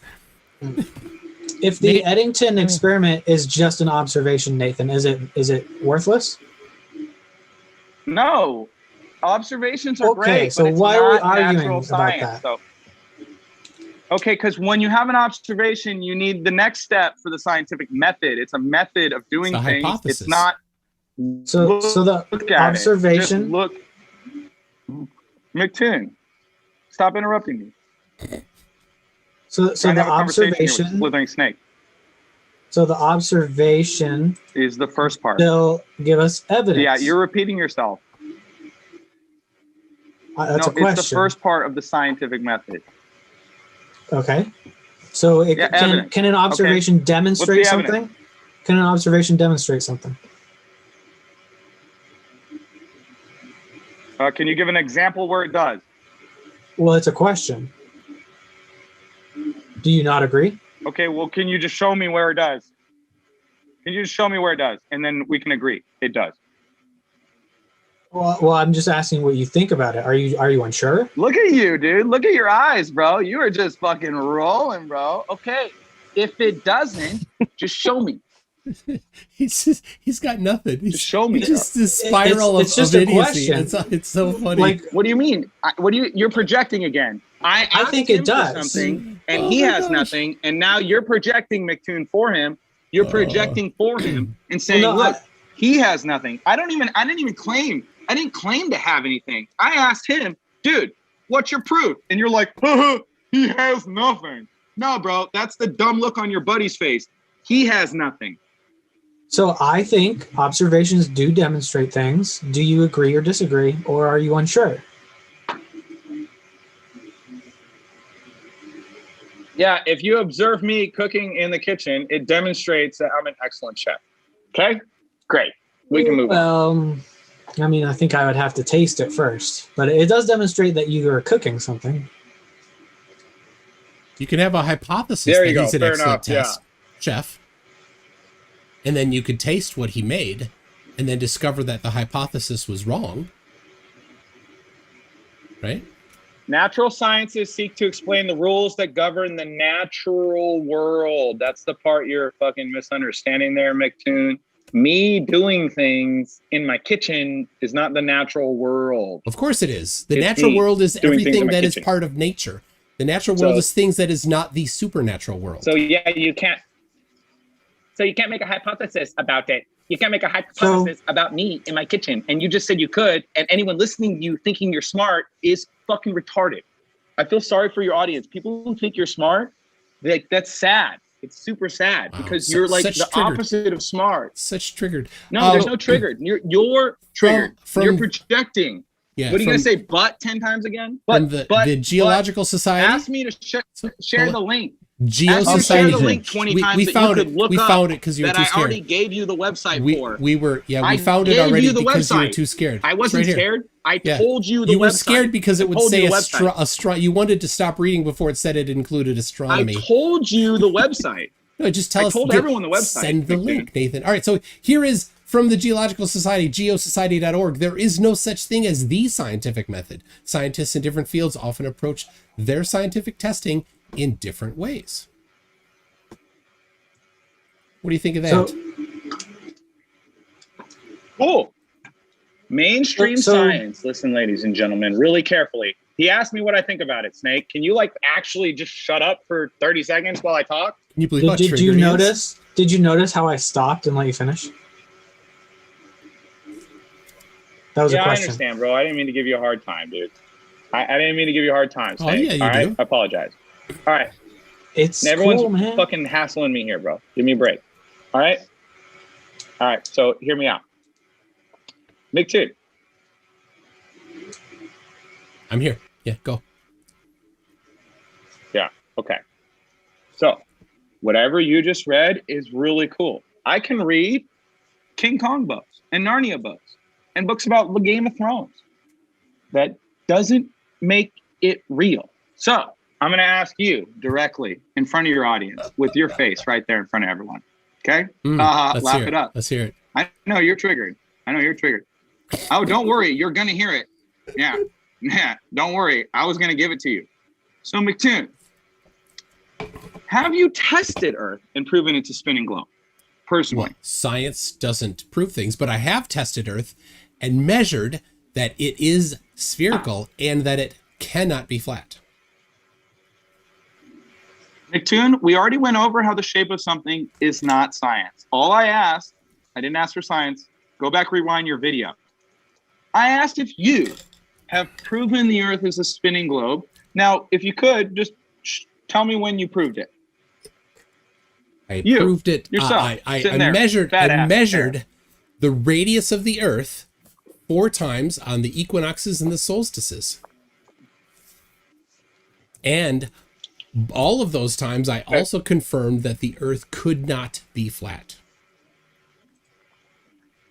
Okay, measure the radius of Earth. How much did you conclude the radius to be? Just under 4,000 miles. Okay, under 4,000 to the center of the ball Earth. Yes. To the center. Great. Excellent. And so how did you do that? I measured the angle of the sun at local solar noon on those 4 days. And other people at the same time, other people on the same day measured the angle to the sun. We used some trigonometry and got the radius of the Earth. It was quite basic. Now, all right, so it would require eighth grade math. Eighth grade math. Okay, the angle of the sun from what? From the location that I was at and the location of several other people. Okay, so the angle of sun from different locations, just where the sun is from where you guys are? The angle of the sun at local solar noon. And I did some trigonometry. I could walk through it if you want, but the trigonometry will be over your head. No. Yeah, it's more gaslighting. Okay, I'm trying to understand this. And you can't. Don't gaslight. It's over your head. Nathan, you can't understand trigonometry. You don't know how to solve a triangle, Nathan. I've forgotten most of my trig too. Don't feel embarrassed. MCToon, triangles have straight lines, MCToon. Are you saying you can triangulate the Earth? I did some trigonometry using triangles, and all of the sides of the triangles were straight in the math that I did to measure the radius of the Earth. Straight lines on the triangle. Okay, I'm writing this down. So what were the lines? What like, can you give me the lines, the 3 lines for the triangle? So I'll put it on the screen here for you. Nathan, this is going to go over your head because it's math that you cannot handle. No. That's more gaslighting. I asked you not to do that. No, it's not gaslighting. Nathan, I know your math was one of the ability. Lines? I know your mathematical ability. Bro, you're gaslighting. You cannot handle this math. It's above it's past your head. It's over your head math. I asked you a simple question, MCToon. Okay. Simple question. Simple answer. What were the sides of the triangle you used? Well, right here on the screen, we've got 3.07 meters is the length of the shadow. The height of the pole is 1.274 meters. We use the arctangent of the ratio of those two to give a 22.54 degrees to the angle of the sun. Right? Now, could you do that yourself, you think? Is this math something you can handle, Nathan? Or is this over your head, as I said that it was? Yeah, of course. This is over your head, Nathan. Yeah. Are you familiar with who Neil deGrasse Tyson was? Because he said this could be done on a flat Earth, too, with a small, localized sun. Oh, well, show the math. Not assuming a ball Earth. Present the math, then. Because here's the thing. I did that. Not my claim. I did. Oh, well, you just made that claim, actually. So this could not work. I told you Neil deGrasse Tyson says this works on a flat Earth. Show the math for that, then, Nathan. You can't. Because you don't understand what he was saying. Okay, well, because the math why don't you go talk to him? Because he says this isn't a globe proof. Nathan, the math is something that you do not comprehend. So here's the deal. I did not do it once. If I had only done it once, then that could potentially work on flat or globe. But when we did it 2 times and 3 times, then we can find out whether or not it works on all 3, whether it works on flat or not. So here's the deal. If it was flat, we did the math. Hold on. No. I'm going to explain it to you. You asked me to explain it to you. I'll explain it to you. Right? So here it is. Somebody at latitude 45.57 degrees. No. I got it, bro. I got it. The radius of the Earth is 4,000. I got it. I don't need to explain it. No, Nathan. I got it. Here's the deal. No, I'm explaining your Neil deGrasse Tyson claim, Nathan. I got it, bro. Nathan, I'm explaining your Neil deGrasse Tyson claim. Look at this. No, I got it. The radius is 4,000. But here's the deal, 4,000, Nathan. right? Here's the deal, Nathan. Okay, I got it. Yeah, my bad. Neil's an idiot. I think he's an idiot. No. I don't like that guy anyways, bro. Okay, it's under 4,000. The radius is under 4,000 miles, right? That's what you got, bro. You're a scientist. You did the math, right? Yes, yeah. It's a really important super chat. At 1 foot observer height, excellent. No, we're in the middle of something. Well, you can read them at the end, okay? So measured the radius of Earth. It's 4,000 miles. MCToon, what was that put the horizon at 1 foot observer height? How far away would the horizon be on a ball? Okay, so that's a different curving topic. In all directions. That's a different topic. Would you like to change? No.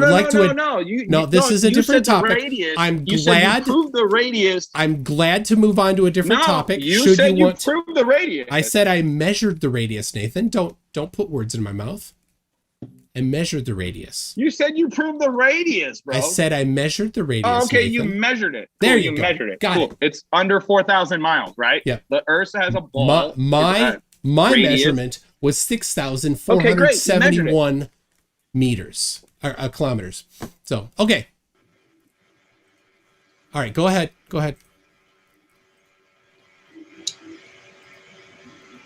You were gonna. So at 1 foot observer height, how far out would that put the horizon? What's the lapse rate? So do you accept his measurements or not? He's trying to debunk it here. So okay, yeah. Listen, guys. I'm listening. What do you mean? Accept some pictures of some fucking tape measures on the ground, like a picture of a tape measure on the ground, like 6 inches away from the tape measure. I'm measuring the shadow. Yeah. Yeah. Go ahead. Excellent. All right, I got you, bro. Go ahead. What you're asking for? I got you. Yeah, I can do it myself. So the radius, guys. Let me talk. Let me know when you're done.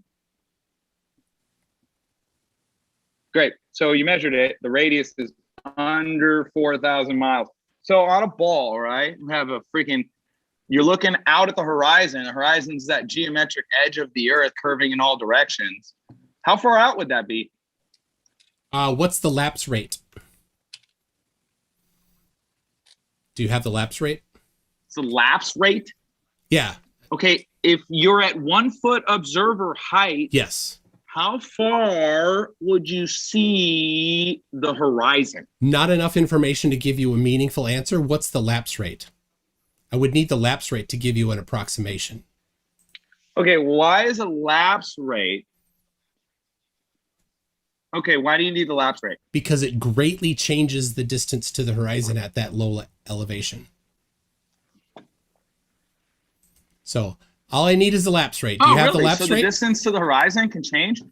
Yeah, absolutely. Refraction does that. Are you saying the distance to the horizon? Yeah, the refraction does that. Are you unaware that refraction? Are you unaware that refraction can make the what we see change? Wait a second. Let me just give you a little reminder. I'm claiming that you haven't even actually accounted for all the variables, and you're touting your trigonometry that literally hand waves dismiss one of the most important variables when it comes to perception, which is refraction. There we go. So if you don't take into account refraction, then I cannot give you a meaningful answer to your question. So do you have the lapse rate so that I can include refraction in my analysis?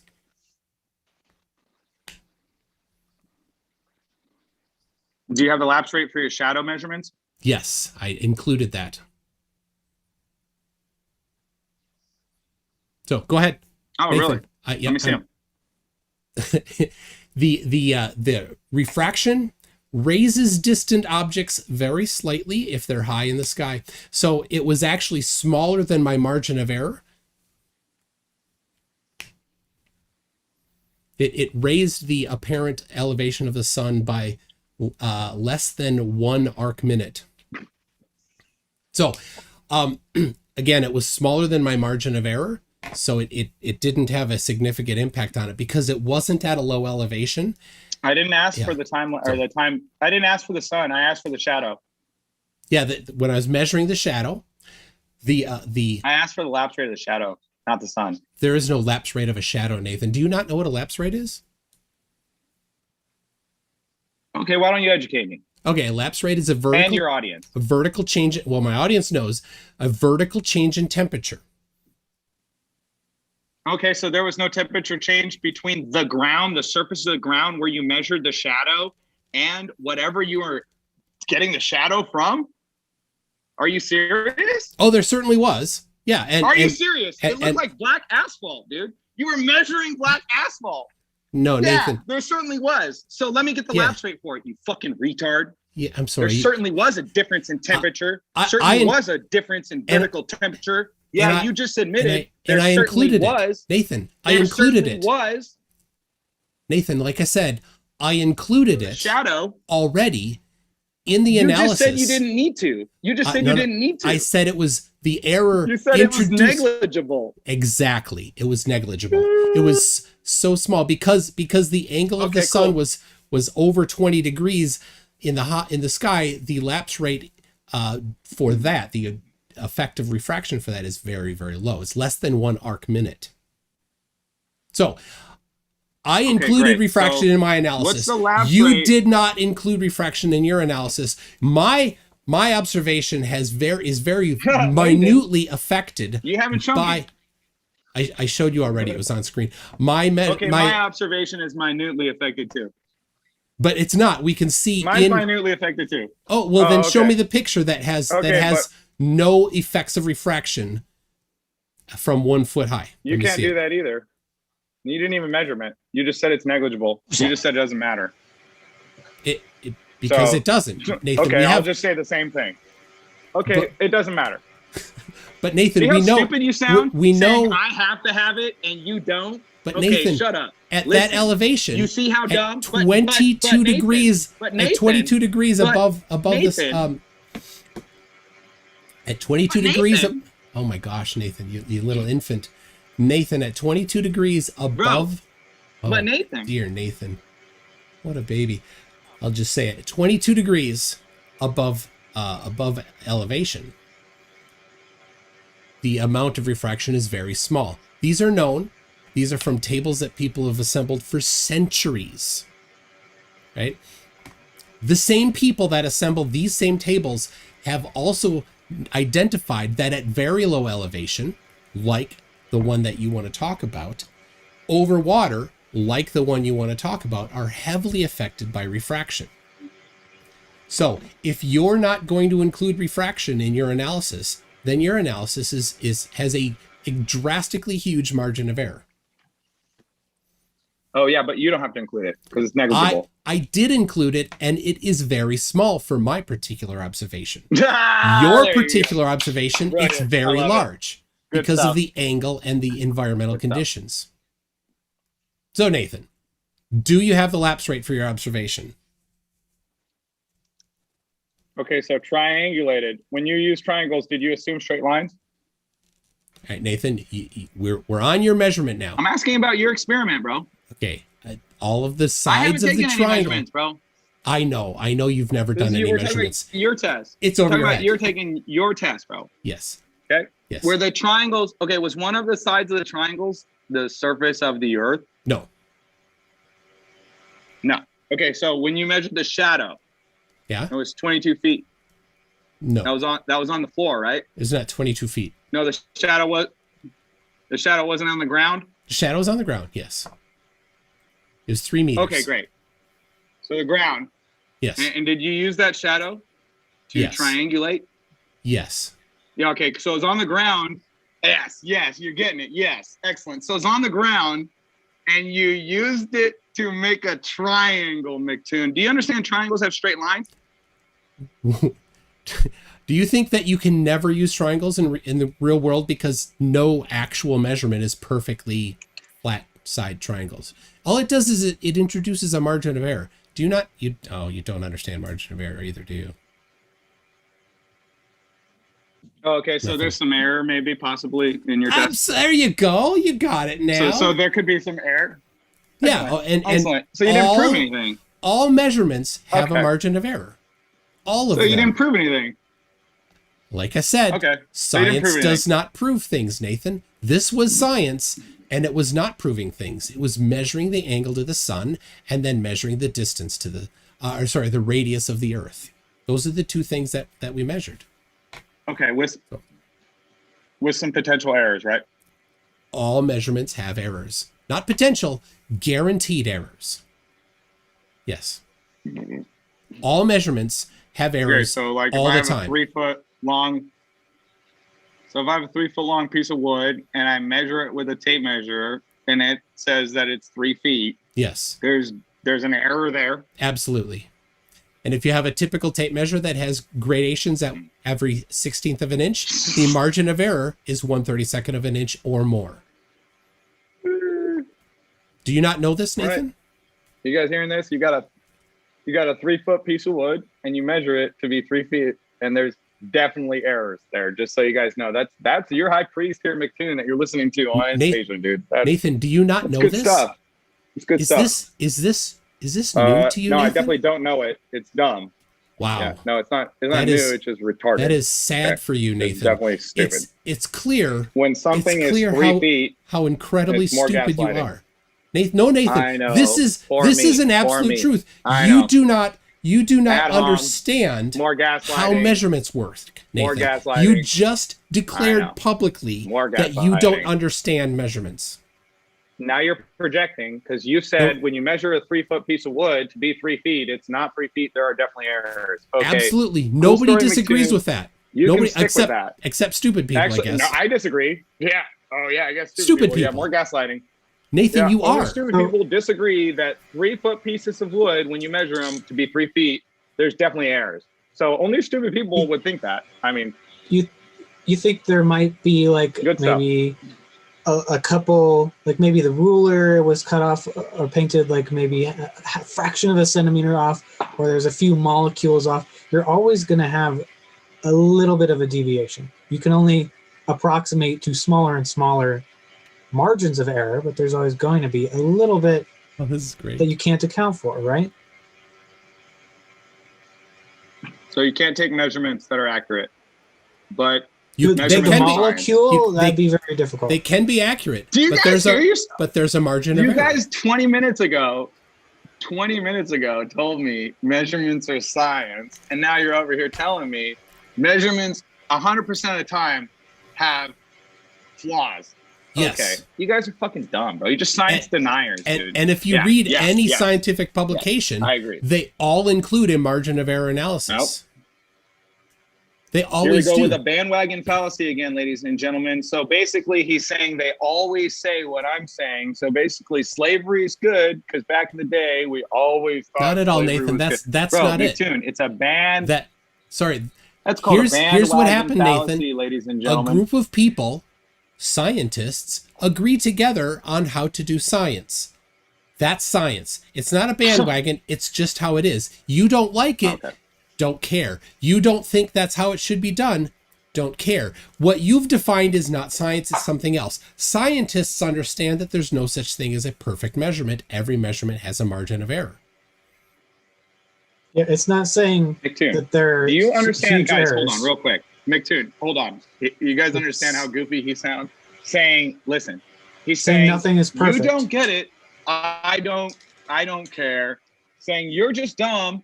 I don't care. MCToon, you're literally doing a live stream about my debate.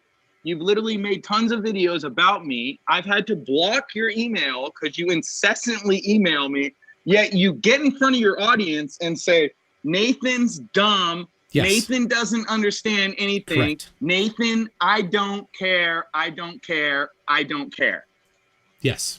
Yet you make videos about me, email me incessantly, comment on my Facebook post.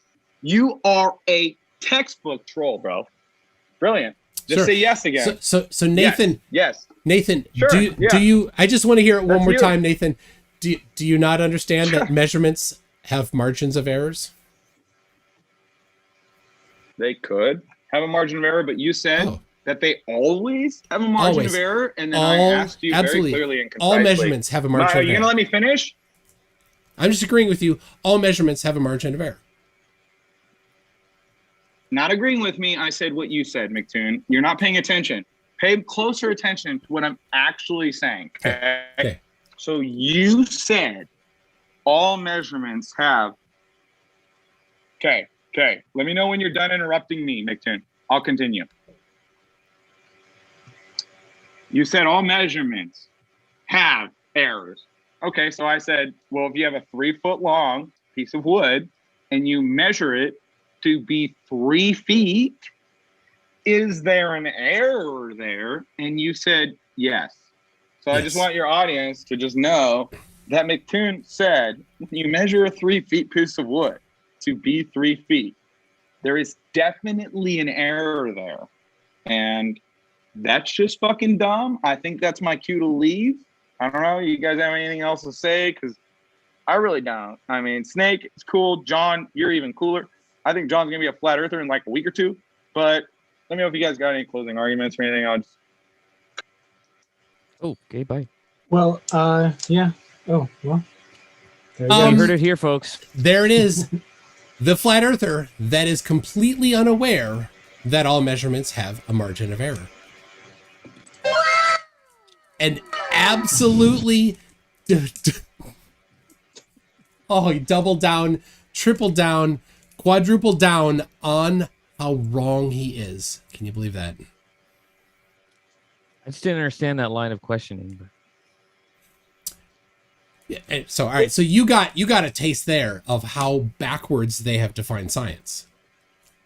It's all designed, or not necessarily consciously designed, but it ends up functioning so that you can just stall the conversation as much as possible. So you can't get into the details. Yes.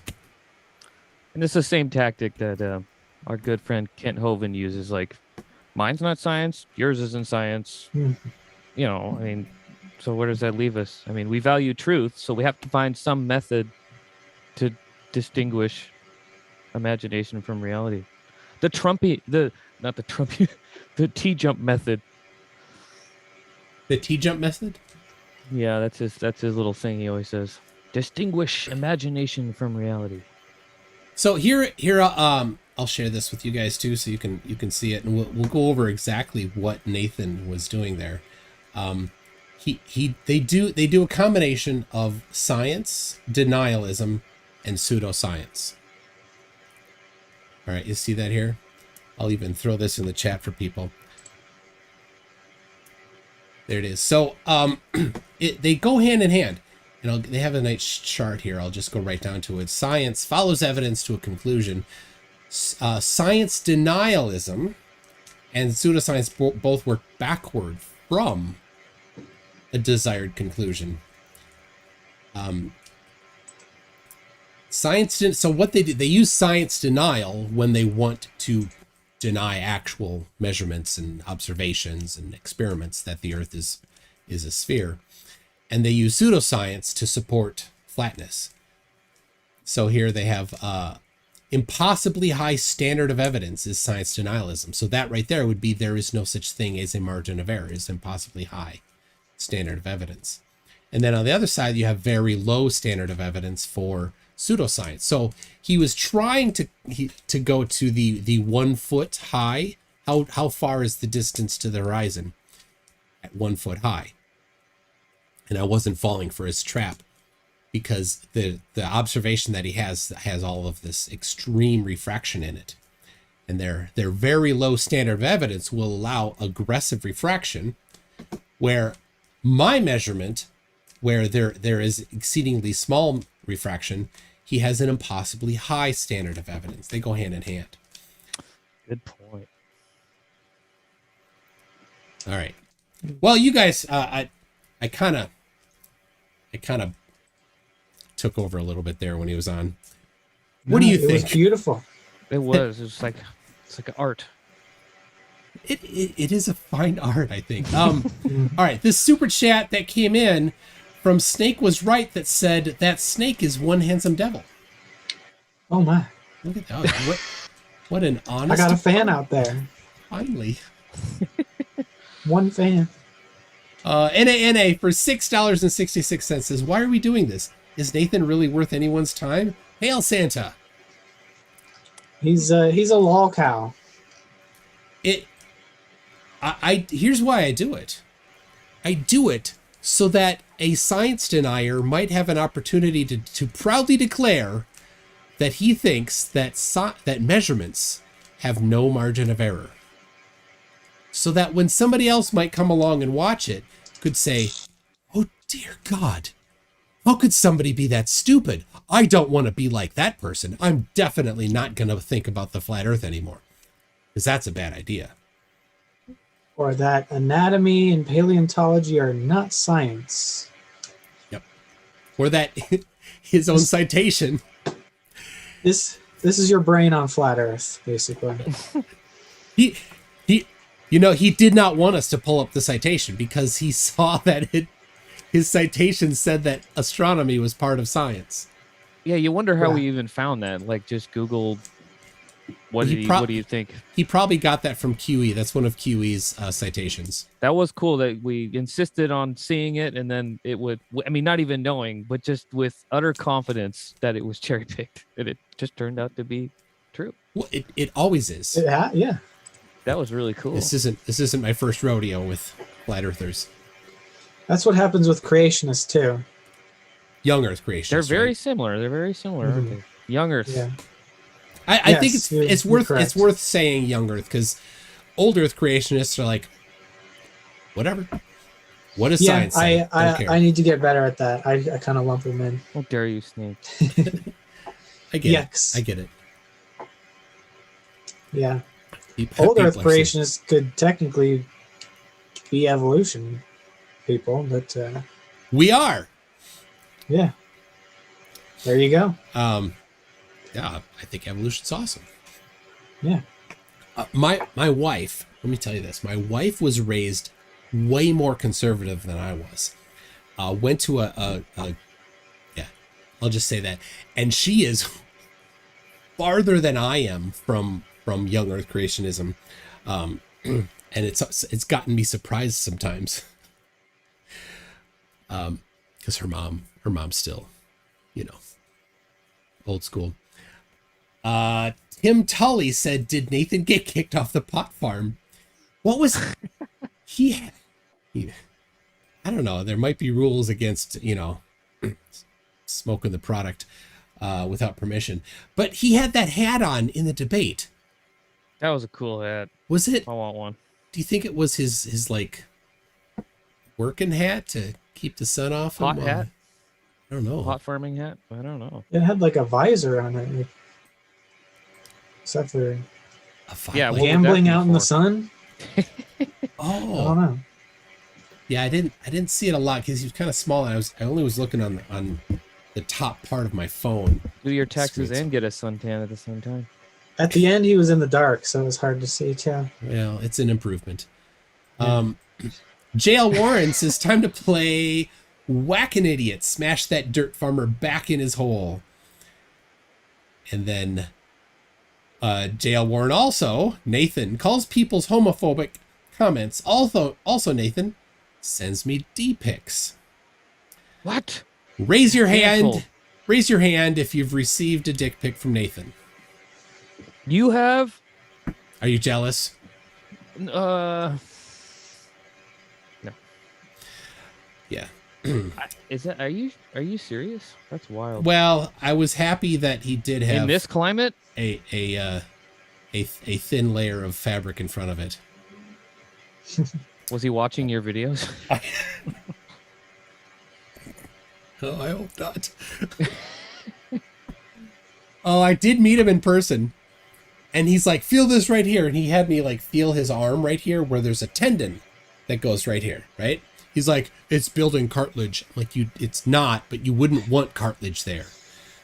Oh, golly. It's part of that anatomy science. Does that mean what I think it means? Yeah. I don't know. His dog looked at me and said, please help me. Kill me. There's literally a disease where his dog's name is Geo. Much cartilage there, you can't move your arm. Yeah, that would. I saw. Do you know Ricky Gervais? Yeah. I do. He has his buddy this dumb friend. Carl Pilkington. Yeah. Carl went to India, and in India went to visit some Hindu whatever guy that had his arm raised for like 40 years. And his arm had actually, like, the bones had all formed, and he couldn't put his arm down anymore. From shoulder all the way up to his hand, it was all just calcified. Not because of a genetic problem, but because he'd done that for 40 years. Why did he do that? Because he was devout? I don't know. Some religious thing? It was a Hindu thing. I don't understand. You got to respect that. There's something about that kind of dedication. True. Anyway, a Marvel girl, who is apparently now my #1 fan, says, lay off the meth, Nathan. And Saeed Ahmed, Nathan is such a gamma like his homeboy Witsit. Here's Witsit again. I'm a stupid flat earther, right? And I'm just a loser. I should get some Nathan in here. Well, now I have some Nathan from this. Wow. I have 8 Austins demanding refraction analysis. And I used it on Austin when I debated him. He was so mad. Austin was so mad because he tried to use that same old thing, tried to look at the 1 foot high observation with heavy refraction and pretend there isn't any. And I just kept playing him. JL Warren says, Nathan, debate me on the existence of your God. I don't know. He's a terrible debater. He's so bad. I don't know if he would, but JL, talk to James at Modern Day Debate. He might. The first time I emailed Nathan, he said he would only debate me on Flat Earth if it was all using the Bible. Wow. So I was like,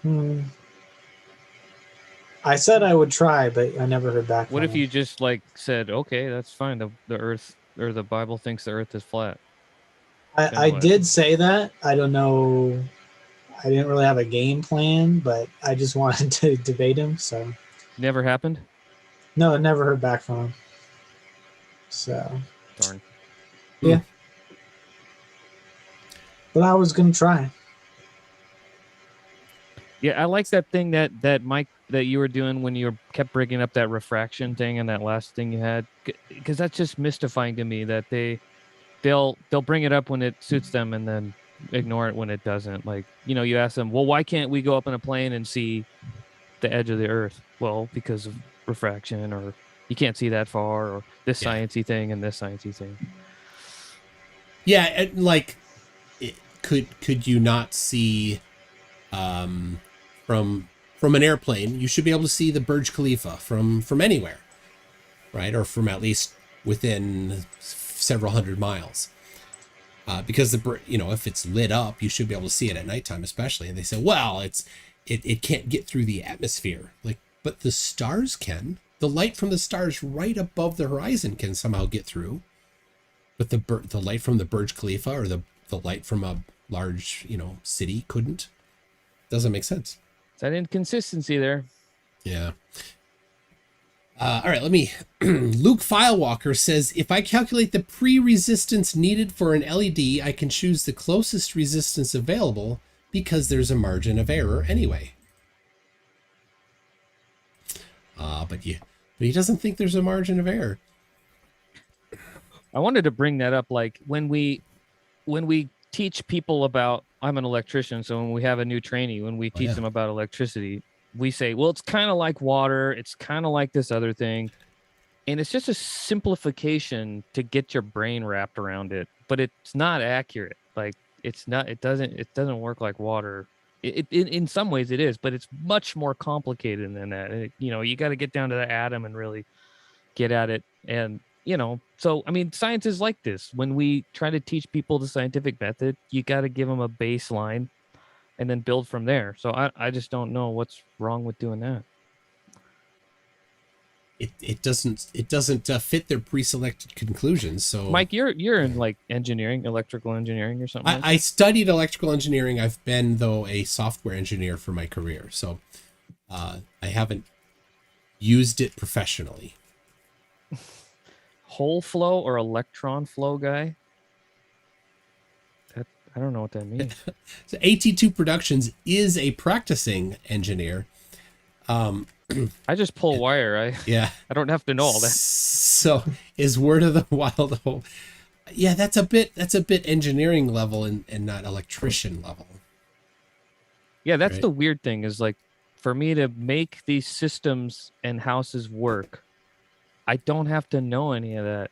And that's kind of how this this world of science is built. Like it's only like when cars break down, I know that, okay, well, maybe I didn't put oil in it or something, but when it really breaks, I have to go to the experts, and any flat earther would do the same thing.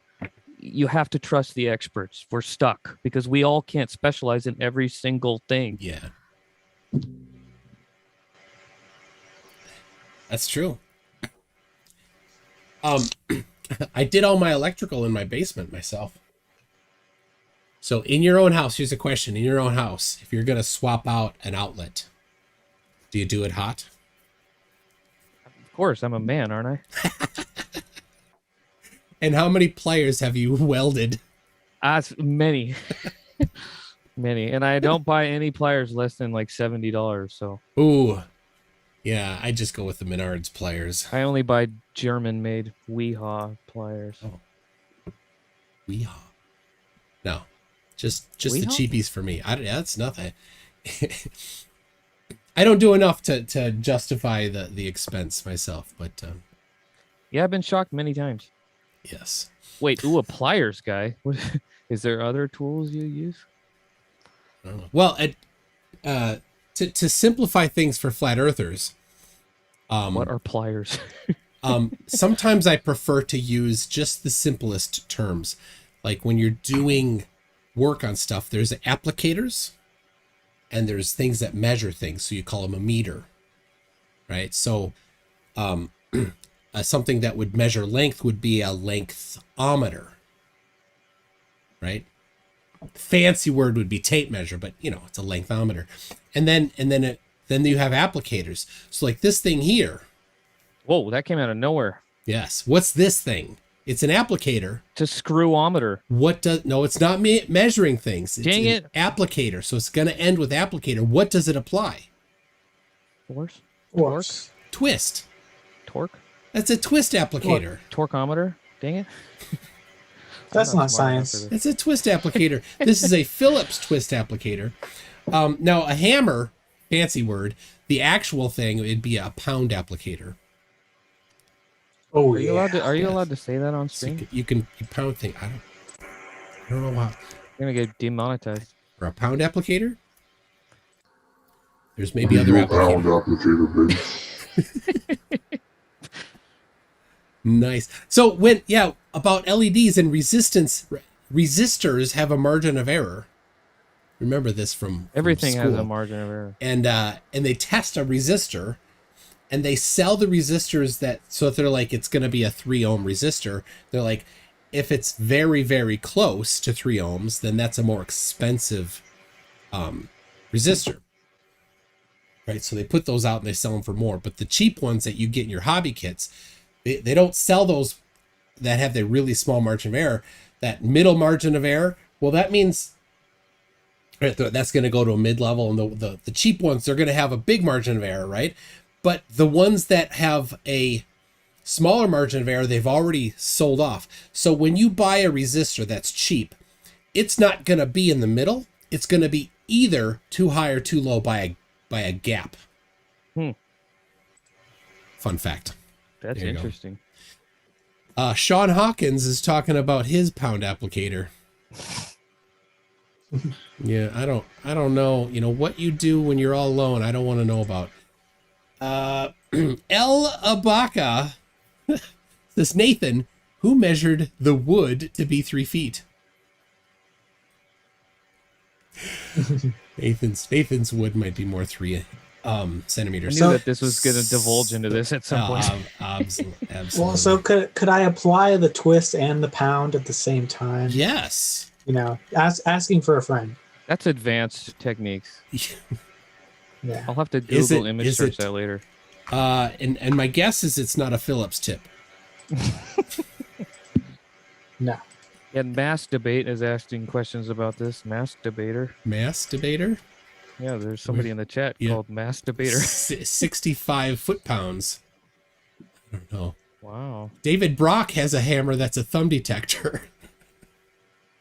That's true. That's funny. I've had that problem. K-Bear. All right, K-Bear says, so how long until Nathan is back claiming he never said there are no errors in measurements? Or will he stick to his guns? That's a good question, because that's a good point. He is way off on that.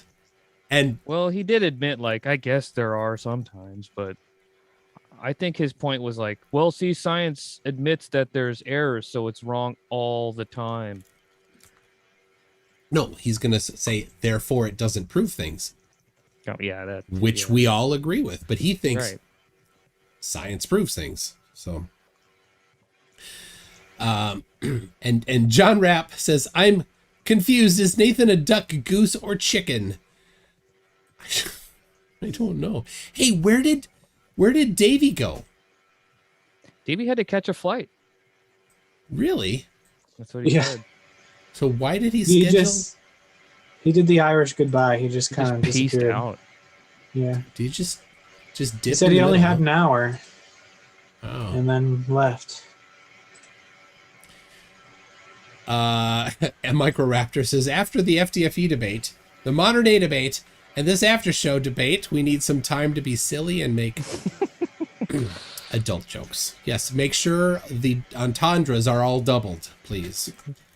James doesn't give us any leeway. Too serious. Yeah, but he calls me Melvin all the time. And he says everybody is related in weird ways. That's his. Yeah, he's like, oh, it's your brother, it's your father, it's your. Yeah. So it's got a funny thing going on. My dad is Steve McRae. Yeah, is that real or is that just a funny? He said that about many people. I don't even know who is that. Steve McRae was one of the hosts of the Non Sequitur show, which was a debate platform that kind of was ending when James was starting.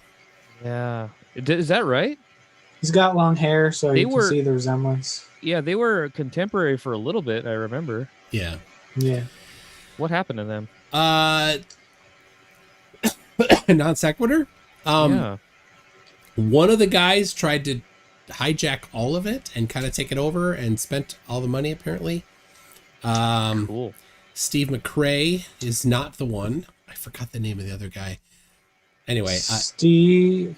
I never understood how they did that. No, with Kyle. So many people. Kyle. Yeah. So it's just two of them. They had lots of guests all the time. Oh, but there's just the two main guys, and it was supposed to be like a partnership. Apparently, it wasn't a partnership in the end, because Kyle did things that supposedly were not good. There's been a lot of lawsuits, and anyway. Well, I hope they come back.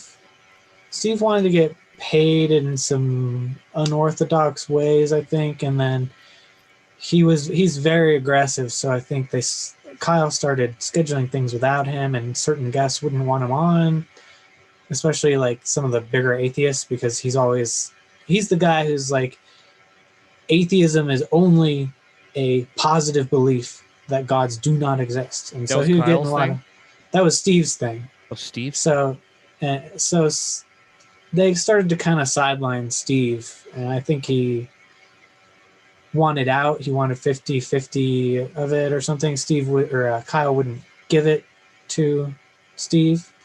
So you look like that guy, therefore you're his No, son. he has said that to many people, actually. Oh, has he? So here's the funny thing. Of all of the people that I've met doing this topic on YouTube, only one person do I have common friends with. I have a couple people I know in real life, but there's a couple people I have common friends with. Sorry, just one, and it's James. So a guy that I hired to write software knows James well, lives near him. And then just last week, I won't say who it is, but a guy that I've known for several years, we were talking about doing these things, like, hey, do you know James Coons? And I'm like, yeah, how do you know? He's like, oh, I did this with him. Like, oh my gosh, that's crazy. So that's it. I sent James a picture of the two of us. He's like, oh, I know him. Anyway, I'm in the same state as James, so I'm hoping to maybe do an in-person debate. There you go. Sometime soon. You want to debate him? No, but he likes to do. Hasn't done it since COVID, but I don't think. But He likes to do in person. Everyone in the same room kind of debate. Yeah, I mean, they were starting that up right before the Yeah. whole thing locked down. That was really a shame. Yeah. I got a gas mask. I'll do it. That's cool. What the hell is that? This is a twisted Rubik's Cube. Yo, does it work? It does. It totally works. Now, it is harder to solve because the centers rotate, and I have this one center that's rotated, and there is no algorithm to unrotate that, to rotate it just the one center. I have to mess it all up, redo it, and then hopefully don't have that problem. So I'll stick with this one. Wow. Yeah, you're pretty good with that thing. It's my fidget. I just, like, when I'm just thinking, I just sit here at my desk, and or when you like to trigger people you're debating. So Tony Nayum, who debated FDFE today, he got really mad when I started doing this during our debate. I remember several weeks ago. So yep, I can solve it quick here. Not really fast. That's the thing. I've seen those things on YouTube where they like look at it and blindfold themselves, and then they pound the thing and just. Those people are crazy. They're like robots. They just and they have like these artisan cubes that have magnets between them, so that when you twist it, it snaps into place with a magnet. Gives you some haptic response. Yeah, and then this I think you can corner cutting, right? So you can do this, and then you can see how it's a little bit off. Yeah, you can, and then it fixes itself. That's why these edges here have little bevels on them. That thing's like magic to me. Yeah. It's just patterns. You like those things, Snake? Yeah, I had one. I never really solved it. I never bothered to learn the algorithm. My brother was into those when he had cancer. He was in the hospital, and that was like his thing. That's what that reminds me of. Yeah. I have several. I don't know where all of them are right now, but I have up to 7. I had a kid in my youth group. He was obsessed with them. He had this one that was like this big, and it was like it had like a million different sides. Oh, and he, like. All right, here we go. Have you seen those like auto scramblers? It's like a little robot that'll scramble it up for you. Oh yeah, that's how they do it in those like pro. Yeah. Look at that. Damn. Badass. Yeah, I bet James Coons couldn't do that. No, even though his traps are bigger than ours. He played football. He played something. He played football. I know that. Yeah, that was the guy that I met, or that I know that knows James. He's like, oh yeah, he was a walking muscle. Yeah. Sheesh. Oh, we got Jack Zong in the chat. Oh, I haven't seen him forever. He was gonna try to get something going on Modern Database with somebody on. Is a topic that will get you blocked from YouTube. I'm like, nope, not me. About some of the things that are going around nowadays. What does it rhyme with? Slackzine. Oh yeah. No, magazine. How about that? They want to debate that? Wow. What does James think about that? I don't know. It sounds like it. So. Jack said my potential debate partner is still only tentative, and I think I've taken enough of a break from flirfs. If you want me to be on for an after show discussion or a 2v2, let me know. All right, Jack, I will hit you up. James will take some pretty racy topics. Yeah, I don't know if there's anything off limits for him. Yeah. Yeah, I would happily host several of those. It's kind of outside my. But you probably get demonetized, huh? That's the key. I think YouTube has to have some sort of a system where people can, at YouTube, can say, all right, this channel is doing these things and this channel is doing these things, to not get automatically flagged. I don't know. I hope so. They have a lot of behind the scenes tools. There's a person in the chat here, Mallory. Is that the Mallory that does the flat earth debates? Yeah, that's Mallory. Well, that person is interesting. Oh, she's a troll. There's no way. Yeah, I have a hard time believing that that's a real thing that they're doing. I was laughing so hard. Her comedic timing is just perfect. I know. It's almost like it's planned. It's really funny. That's amazing. I've heard, I listened to a thing recently and somebody said that they've seen her and that is her real thing, but yeah, you know how that works. Oral Enlave, who's also known as Lemonbird, said science still doesn't prove anything, yet we declare Aether is disproven. Science does falsify things. You could say disprove. But yes, the Aether has been falsified. Yeah. Science is a lot more about ruling things out. Yes. It's really good at that. It's fantastic at that. For example, science easily disproves the idea of flat Earth because the sun sets. 7 billion people every day unknowingly do an experiment to see if the Earth is flat. And for every one of them that the sun sets, it's disproven. The people in north of the Arctic Circle and south of the Antarctic Circle some days don't falsify flat Earth. Davey was saying sunsets prove the flat Earth, and Nathan actually was agreeing with me that he was wrong. Wow. Yeah, that was cool. How did he try to say that? Because the horizon's at 3 miles, and you can see that it should be setting then or something. So there's no plausible mechanism ever. Well, of course, it wasn't actually proving flat Earth. It was just supposedly disproving globe Earth, which automatically somehow proves flat Earth. Yeah, they think that. Yeah. This super chat's trying to get you to say a bad word. Oh, let me see here. Fumduckery? You mean that?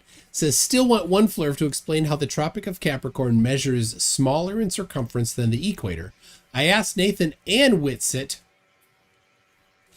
on modern day debates. Nada. No, nothing at all. Curious. Yeah. It's a conspiracy.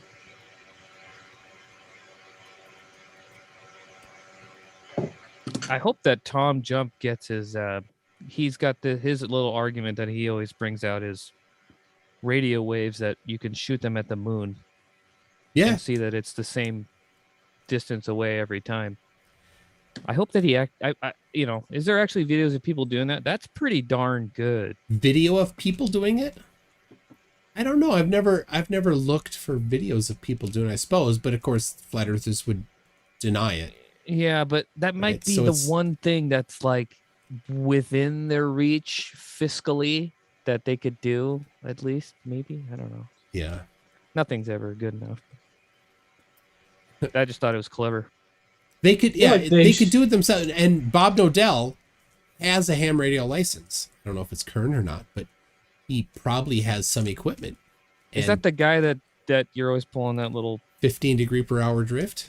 So has he been outed as a, Earth? No. They still accept him. Really? So I thought I remember that coming around that he's his globe shill. There are some that claim that. There are some that claim every single flat earther is called a shill by some other flat earther. Every one of them, without exception. Thanks, Bob. Thanks, Bob. Yeah. So he attempted to, in his own tiny little brain, he disproved it by bringing it to a higher elevation, and then it measured different than 15 degrees per hour for a time. But that particular device says that you need to equalize the pressure before you use it again. So it needs time. So it's not designed to have a pressure change and then work without without giving it some time to acclimate to that new temperature, that new pressure. I'm not certain on that, but that's what he tried to do. The funny thing is, so say it measured 13 degrees per hour. That doesn't disprove rotation. What that does is that says that there is a margin of error, which they can't comprehend. There is a margin of error to instruments, which we know. Was that little clip was from that Behind the Curve, right? Yes. Yeah. And that was filmed right here on Whidbey Island. Well, much of it. Yeah, with Mark Sargent. Yep. So that people are asking, what is this? Haggis. It is haggis. I'll put it up here for everybody to see nice and clear. Canned haggis. That is from Angel Gamer. Thank you very much, Angel Gamer. I will eat it. Maybe. Oh my gosh, it's mostly liver. I hate liver. Yeah, I will. That's my people's food. Found out I'm like 100% Scottish. Really?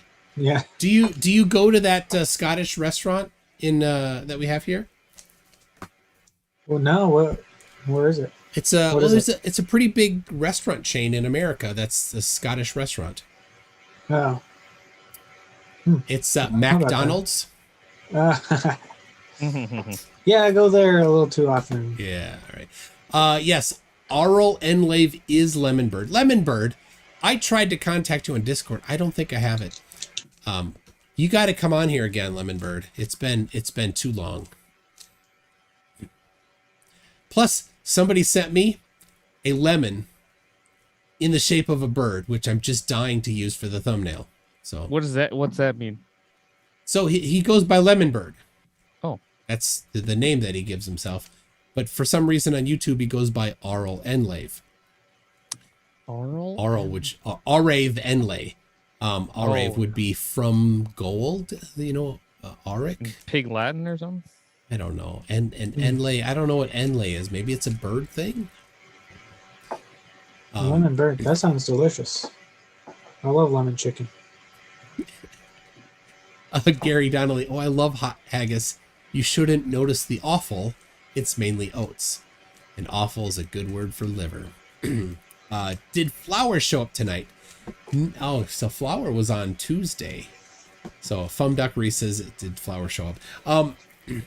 Sorry. Steve 6464 said that. No, she did not. I didn't let her know. I didn't plan to have anybody other than these two and maybe Nathan on. We got half of him. But yeah, we'll do that. I'm still not certain on my plans for Tuesday.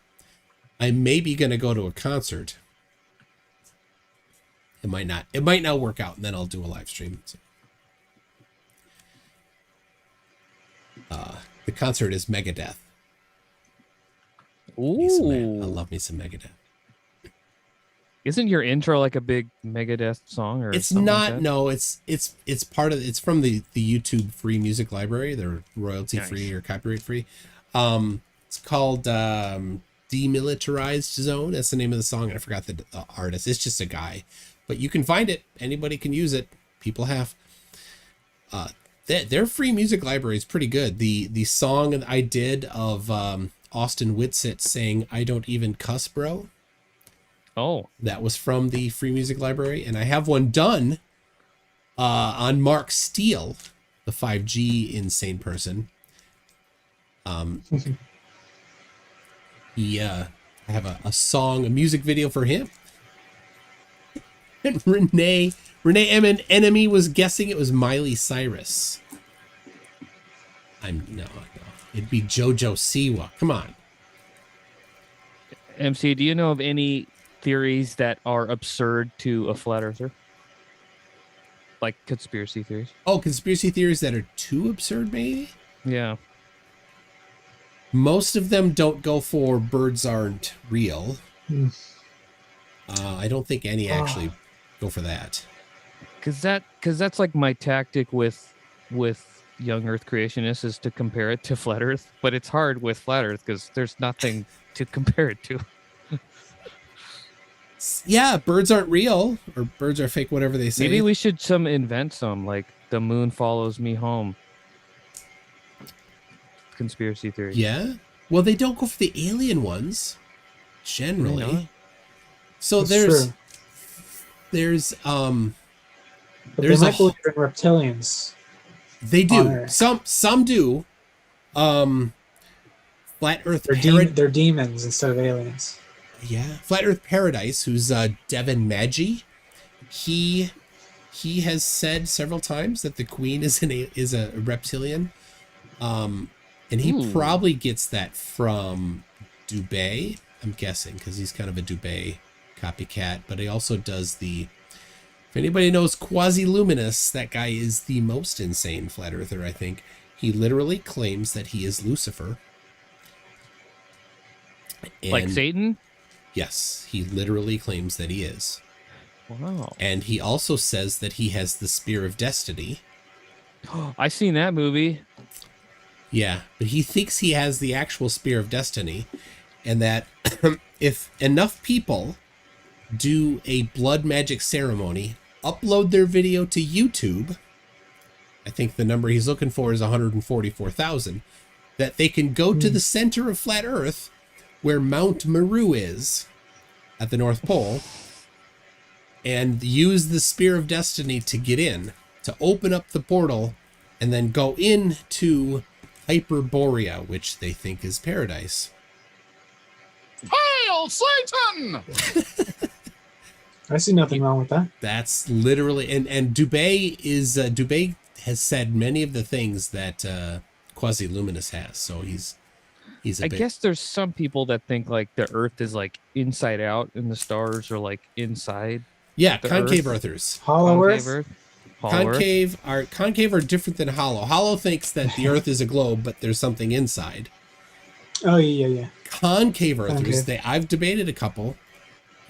It's Game of Thrones style. Is that in the Game of Thrones universe? At least in the intro, it's a concave Earth with the sun in the inside. Oh yeah, that's right. Yeah, board that comes up or whatever. Yeah. Well, if we could figure out, if we could put on paper like their methodology for coming up with this is this, it's the same as yours.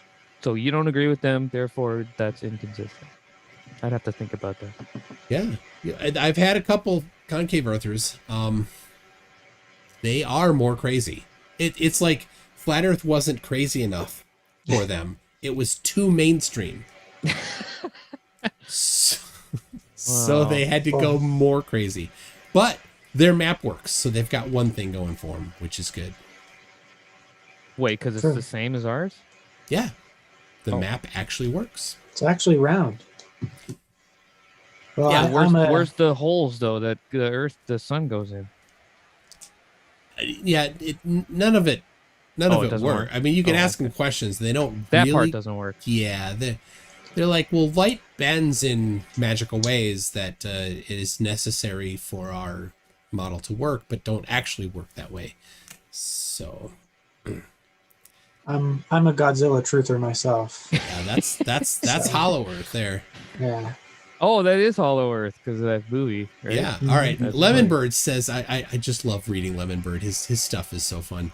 Retroductive logic can be used to reason back to Aether as a likely framework to explain why light appears to slow in an interferometer like it's coming up against a treacly fudge-like substance. Delicious.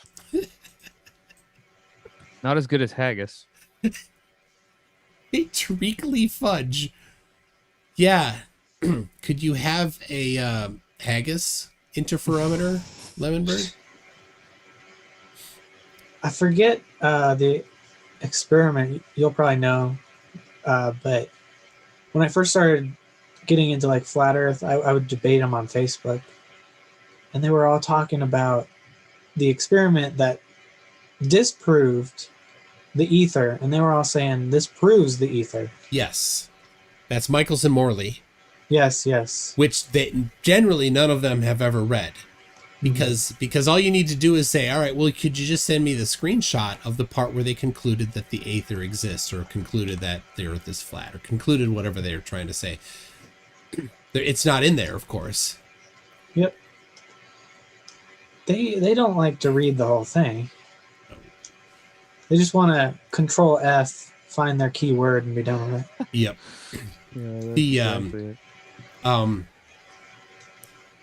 When I went to the Flat Earth Convention in 2019 in Texas, and they had on their lanyards that everybody had, they had Michelson Morley, Michelson Gale, and a couple of other experiments. I think had Aries failure. But of course, Michelson Gale was an experiment to measure the rotation of the Earth, and it was successful. I don't know why you'd ever reference that if you thought the Earth was flat, because it doesn't work. Well, even the Antarctic Treaty that says the military can't go there, they use as an argument for that there's a military presence there. It's always the opposite. It is the opposite. Somehow. Austin Whitsitt has said that many times. And I actually have a video that I'm working on right now where I've collected a bunch of the times that he said that. Again, it's going to be installation number 2 in Gotta Light a Flurf. Looking forward to that one. Gavin Green says one Earth map works on concave. I could literally hear my eyelids blink and WTF going through my mind in slow-mo. Yep. Yeah. It's the only thing that works for concave. See, Flat Earth has one thing that works too. What is the one thing that works for Flat Earth? In the chat, anybody have the one thing that works for Flat Earth? Globe Earthers bring it up incorrectly sometimes. Uh-oh. The moon upside down in Australia. There you go. It works. It works on both. Do it. Put something on the ceiling. Stand on one side of the room. Go to the other side of the room. It's upside down. Right? The other things about the moon doesn't work.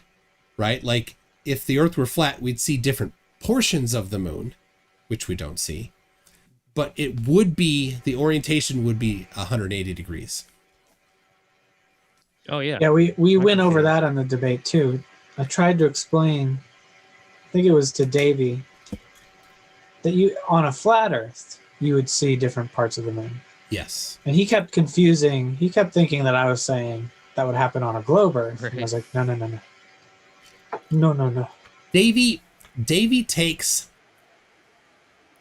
basically he takes the things that disprove flat Earth and then just declares that they disprove the globe and doesn't really back it up. He just tries to say words around it to confuse people. That's what he does. He did have good internet connection though. That was stable as hell. He works on the internet. That's his job. Well, there you go. Right, so that would make sense. So, Trillion, the moon should invert as it goes overhead on flat Earth. Yeah. Let me see.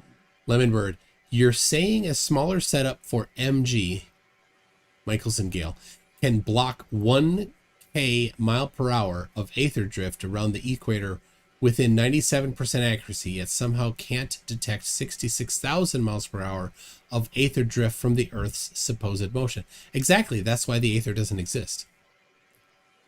It can't do both. Now, here's the thing. Mysterious. You can take the results of the Michelson-Morley experiment, just the data from it, and not take their conclusion and just examine the data. Right, so you could hypothesize that the Earth is flat and the aether exists, and look at the results of it in isolation of everything else. Don't look at anything. Don't look at the stars rotating and with two celestial poles. Don't look at the actual measurements of the radius of the Earth. Don't look at other things. Just look at that in isolation. You can say, okay, either there still could be an aether, and it's stationary along with the Earth, or the Earth is moving and the aether is moving with the Earth. Right? Those are the two things that you could conclude if you take Michelson-Morley in isolation. But as soon as you add in Michelson-Gale and still include the aether, then it doesn't work. Because Michelson-Gale measured rotation. So Michelson-Morley, if the aether exists, Michelson-Morley measured stationariness. That the aether is moving with the Earth, or both are stationary. Michelson-Gale measured aether moving, if the aether exists. They contradict each other. They can't both support the aether. But then, what does light move through? It doesn't. It's a particle. It is. What happened to that one theory of like there's the sun, but then there's like the dark sun next to it? That you ever heard of that one? For eclipses? No, it was just there was a theory going around for a while where somebody caught pictures of like a hidden sun that's next to the other one.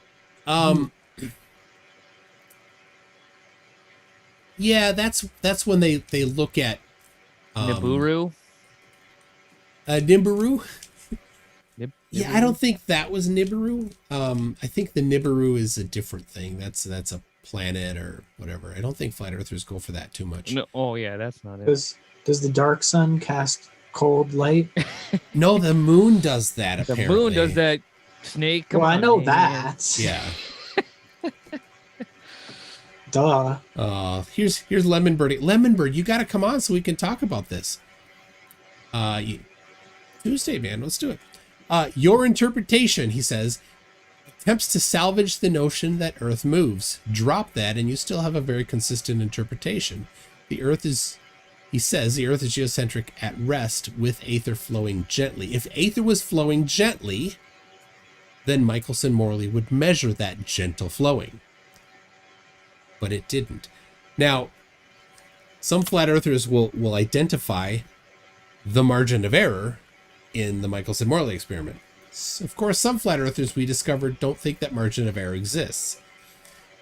And yeah, the Michelson-Morley experiment did have a reasonably sized margin of error, but it's been redone many times since then with significantly smaller margin of error and found the same thing, that it would have to be stationary with relation to the Earth. And Michelson-Gale has been done with significantly larger or smaller margin of error since the initial one. Also measures rotation. So it doesn't. But I just gave it away. I just gave away our debate, Lemonbird. You'll have to come up with better than that. There you go. I love how flat earthers, they'll reference like the first experiment or something and then act like no one ever repeated it, no one ever improved upon it or had other experiments to measure the same thing. Exactly. Is this person you're talking to commenting in here? Yeah, he's Arave Enlay. Oh. He's trying to boss me around, trying to tell me to drop Copernicanism. Don't tell me what to do. You're not the boss of me. You're not my dad.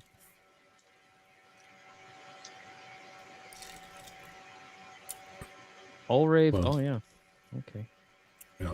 Are they the only flat earther in here, or are they something else? Mallory was, and PJC Net was. I don't see him right now. God bless him. Flat Earthers roll call. Are you here? Raise your hand. Come on, let us know. Push 1 if the Earth is flat.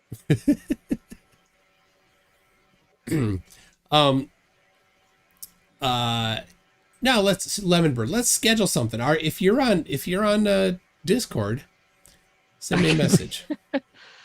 Ariane will be a flat earther for a price. He charges $50 an hour. Everyone's got a price. No kidding. 1.3. Would you shill the flat Earth for $1 billion? I have 1 billion. I've tried. I'd like to do a switching the table debate, where I take the flat Earth side and a flat earther takes the globe side, but I don't know if anyone would actually be any good at it. Joe Hill said he would. That would be a good challenge, though. If somebody would take that challenge, I think Steelman. I think he would just like. But the problem is, I think they would joke around. Do the dumb things that they think that we do. I have a plan. I have stuff that no flat earther has ever presented. You have flat Earth proofs that have never been unclassified. Wow. And I want to save it because I have a feeling that after I do it, those things are going to show up. Oh, hey, see, that could be a thing. You should go undercover. If you're a flat earther, turn off your ears under a different name and like start introducing theories and then see if they come up. Yeah. See, there we go. We've got flanking maneuver.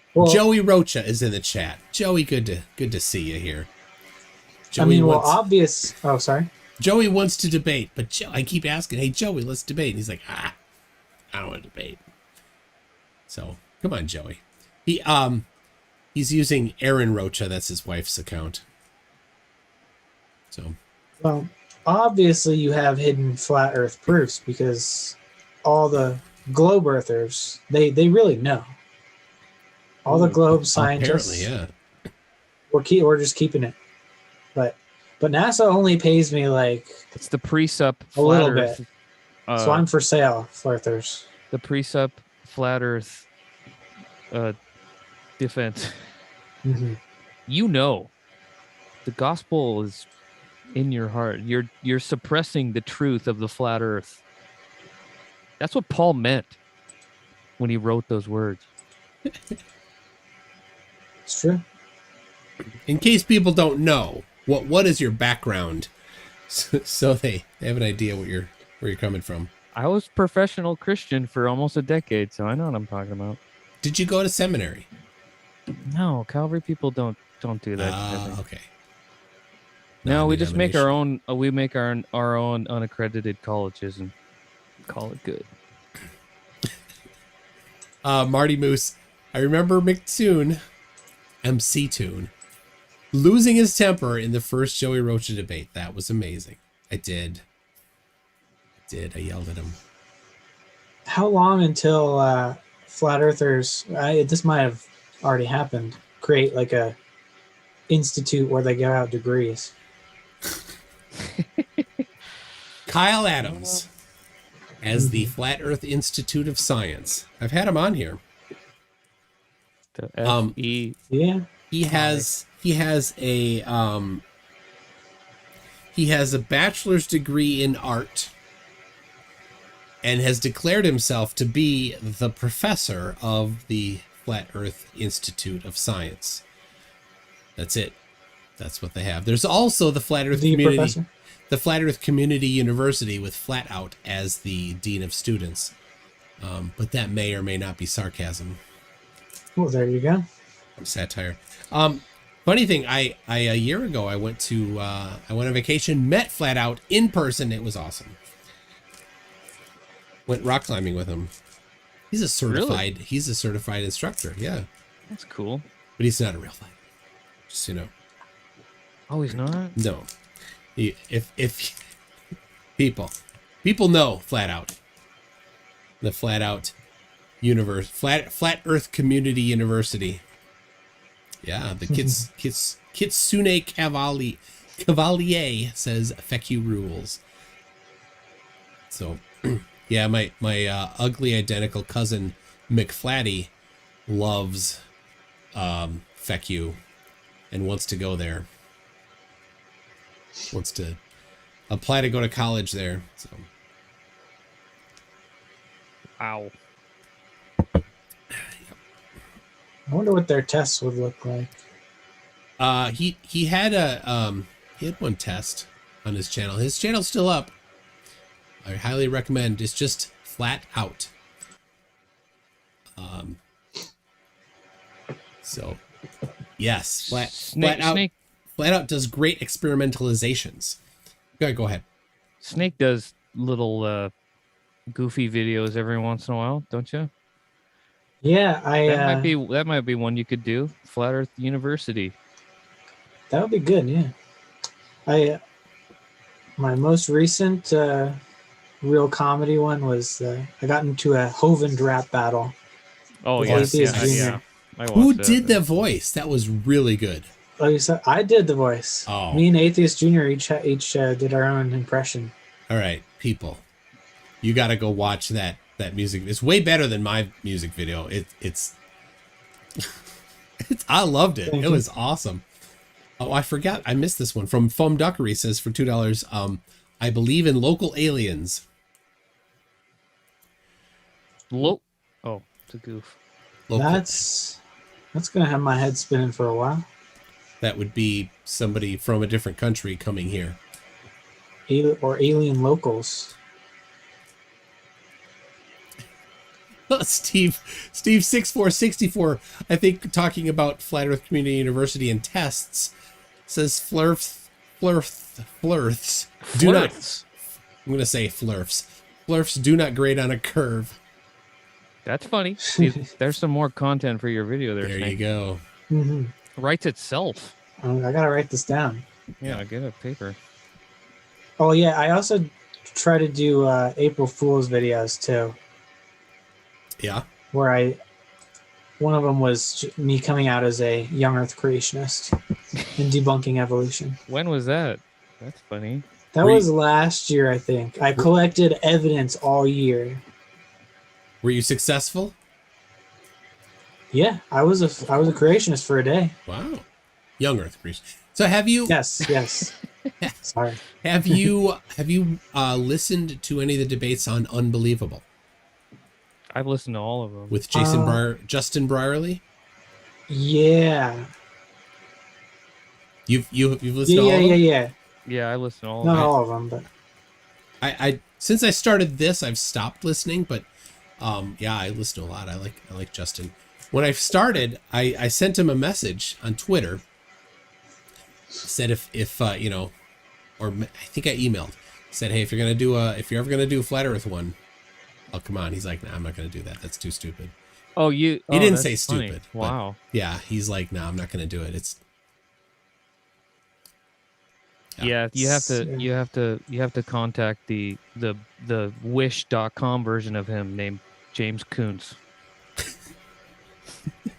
I even get weird looks when I say I'm debating flat earthers. Like people are like, why would you even talk? I know. I was telling every person that would listen to me that I was going on to debate flat earthers just recently. That was like the greatest. They're like, are you serious? That's real? But I was trying to unearth some imposters. Because every once in a while, some people will be like, oh. And then you know that you found one.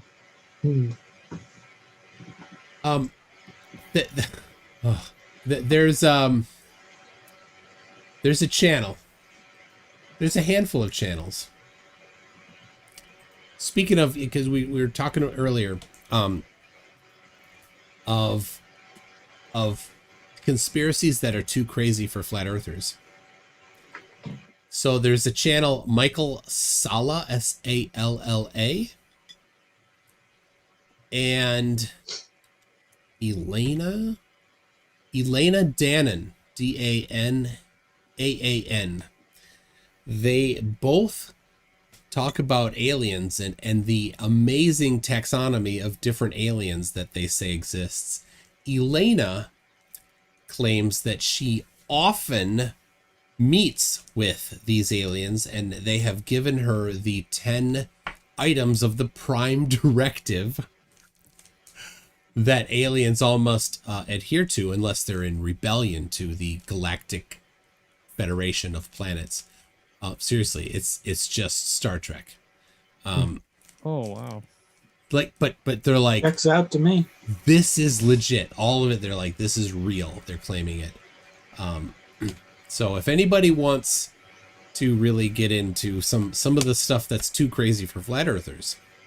There you go. Well, Elena, what was it? Elena Dannon, Danaan. Okay. Snake, Professor Phil Bell wants to say hi to you.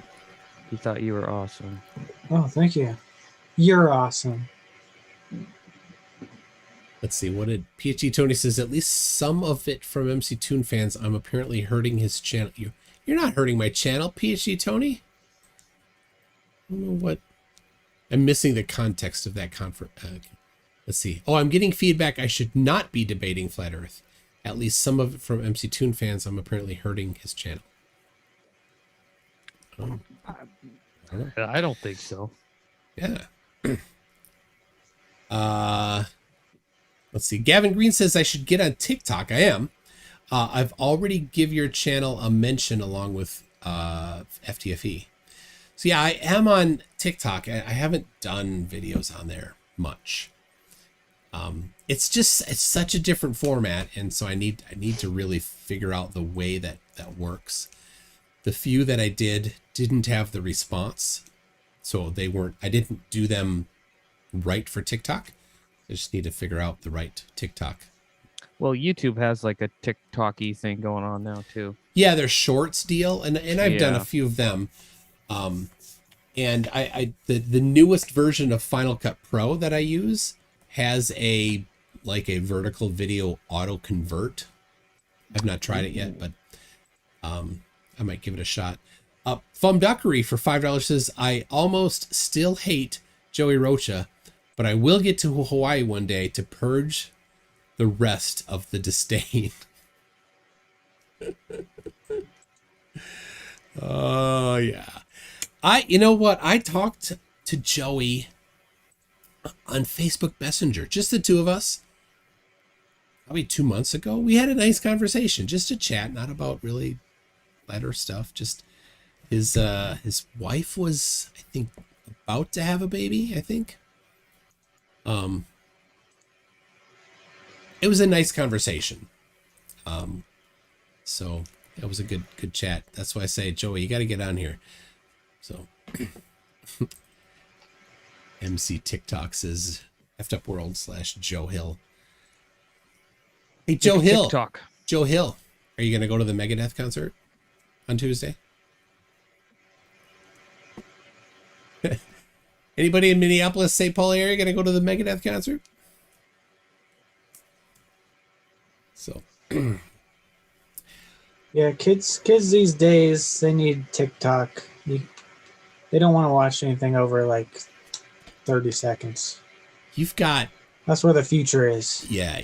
Oh, it's sad. I mean, you have 3 seconds to get somebody to decide that they're going to give you another 5 seconds. That's it. That's it. It's funny how they evolve like that. Like Facebook used to be hip, now it's for old people. YouTube's pretty much that now. And I think YouTube still has a little broader pull than that, but like Snapchat was for high schoolers, and now they're all in their mid to late 20s. So the high schoolers aren't on Snapchat; they're on TikTok.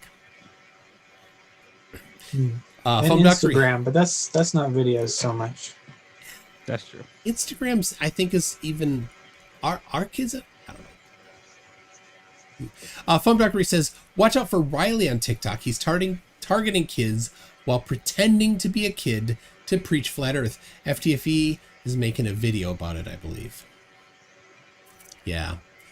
That might be a good 1-minute video to put on TikTok or as a YouTube short. Yeah. That Anthony Riley is a child predator. Oof. I guess would that get could you put that in the first 3 seconds to get somebody to listen to the next 5? Maybe. I'm all ears. There you go. Maybe I should. So BV I there. have to kind of use some alternative spellings. Yeah. Then child predator?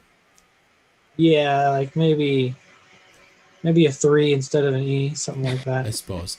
I mean, I'm not saying that he is currently a child sexual predator. Not currently, at least.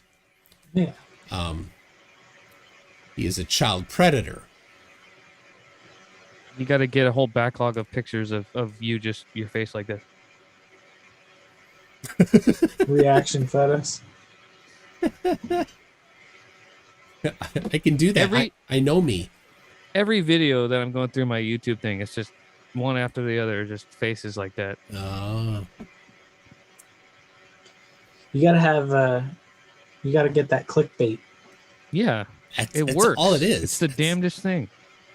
Mm-hmm. All it is. I want to be surprised like that too. Yeah, I'm trying to learn the art of the clickbait. It's a hard art.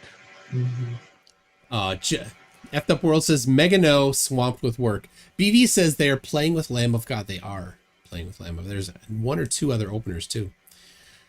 I listened to a little. They're pretty good. So, but since doing this, when I'm working, I do listen to music still, but not nearly as much as I used to. I more listen if I'm not doing something where it takes a ton of focus. I'm listening to some science content or flat earth content or debunking content while I'm working. Me too, all day long. Pulling wire and listening to James Coon. Mm-hmm. Imagining his muscles. Be like pulling that cable, like, this is a hard cable to pull. I need me some James. He's the debate daddy. He's my debate daddy. Did I just coin that? I don't know. You know what though? His channel is now larger than the Non Sequitur show. Wow. So what is it at now? It's 54,000. Amazing. So now he was under 400 watching today, but I think that's because FDFE was going at the same time and had most of the non-flurf audience. Friday night's pretty crowded. Yeah. It is, yeah.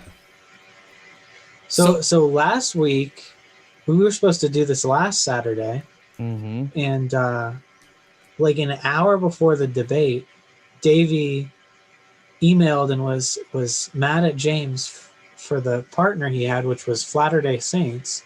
He said he wanted to pick a partner. Ah.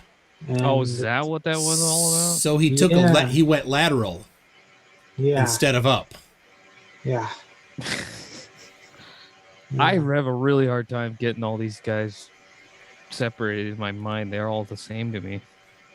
Oh, like Latter-day Davey, to his credit, Latter-day Saints is actually one of the most despicable humans ever. At definitely not as good of a person as Nathan, as hard as it can be to believe. Latter-day Saints, when I had him on, I showed a video of a rainbow inside after he claimed that you could not do rainbows inside. I played a video of a rainbow inside. Oh, I remember that. And rather than address the rainbow that was inside, he saw the kid and accused me of things about that kid. What? Kicked him off. Yeah. Oh, I thought... I remember you brought that up not that long ago, and the guy was saying, well, I wasn't there. I wasn't in the room. Yeah, that's different. That goes, that's a different... That was a different guy. Because they claim that rainbows are curved because of the dome, but they don't give a plausible mechanism. Mechanism? Is it bouncing off the dome somehow? Show the geometry of how that works. They can't. They just say it can't happen inside. So you show it inside. The guy was like, there could be a mirror in that room somewhere. I'd have to go there and make sure they're not lying and have some guy in the mirror back with a mirror. Like what? And that's happening here. That goes to the same. That goes to their paired pseudoscience, science denialism. That's denialism, right? It's the impossibly high standard of evidence for things they don't like, where the standard of evidence for rainbows can only happen with a dome is the statement rainbows can only happen with a dome. Mm-hmm. There's no causal incredibly low standard of evidence for that. Well, you heard it from Nathan. The snow globe model is perfectly fine. Confirmed. Yeah. Does that mean it like comes down underneath a little bit, like the rim or something? No, it's turtles all the way down. Yeah. Oh, turtles. Yes, turtles. Nathan's old former friend. He has a long list of former friends. He burns bridges a lot. But Nathan's former friend, Flat Earth Millionaire, doesn't think that there is a dome, and Nathan does. And Nathan actually wanted to debate him on that. Like, he wanted Modern Day Debate to host that debate. Like, so I sent a message to him like, I'll host that debate. That would be funny. That would be wild. It'd be hilarious. Like, because I have no horse in that race. I don't care. Not at all. They're both dumb. They're both equally dumb. Does Flat Earth Millionaire do debates? No, he can't. He has anger issues. Ooh, well, I mean, I think some of them have Well, anger issues. But More than that? I'll say I have seen his rap sheet. That's all I'll say about that. So yeah, I think he knows that he shouldn't. Oh, there, that's why that playing. So yeah, wasn't he challenged and didn't pay up? Yeah, so Flat Earth Millionaire had a $100,000 challenge and a second $100,000 challenge to debunk a video by Hibbler Productions. And several people have done it, but of course he redefines things. So, and he's the sole judge. Anytime that the person issuing the challenge is the only judge, then it's a fake challenge. So. What was the court case? Davey was talking about a court case where supposedly Flat Earth won the court case. Likes that. So Zen Garcia did a challenge, $5,000 challenge, I think, and for something, I think measurements of the curve, and the guy a guy submitted a response that was actually just a computer program that was like doing the calculations on the curve. I'm like, I saw that. I'm like, that's not measurements of the curve. That's not anything. That's just the pure math about it. But that guy then sued Zen Garcia, and the judge didn't say that Zen won. The judge threw out the case, saying there is no case. Zen Garcia makes it clear that it didn't prove anything either way. There is no, there's nothing that court case established about the shape of the earth. But that makes a little more sense. Yeah, but Davey didn't listen to what Zen Garcia said about Zen Garcia's court case. So I'm shocked. Yeah. Well, I better get going here. Thanks so much, MCToon. I really appreciate it. Snake, that was awesome. That was really fun. Man. I appreciate it. I'm glad you reached out to me. Yeah, thanks for getting me on there. I don't think I signed up on that sheet, but I think James overlooked me, but since you recommended me, then I got in there. So I appreciate it. Yeah, it was you emailed me, and then like a couple days later, James was like, "Want to do Flat Earth debate?" That was wild. Coincidence. Like, heck yeah. You made my dreams come true. Yeah, man. It was fun. Well, anything, I'll wrap it up now. Anything you want to say, Snake? No, I mean, just Flat Earth is dumb, I guess. What else is there to say? It's entertainment for intelligent people. All right. Well, thank you, everybody. I have a video coming up probably tomorrow on Jake the Donkey Anus. Be looking for that. We'll see you all later. Bye.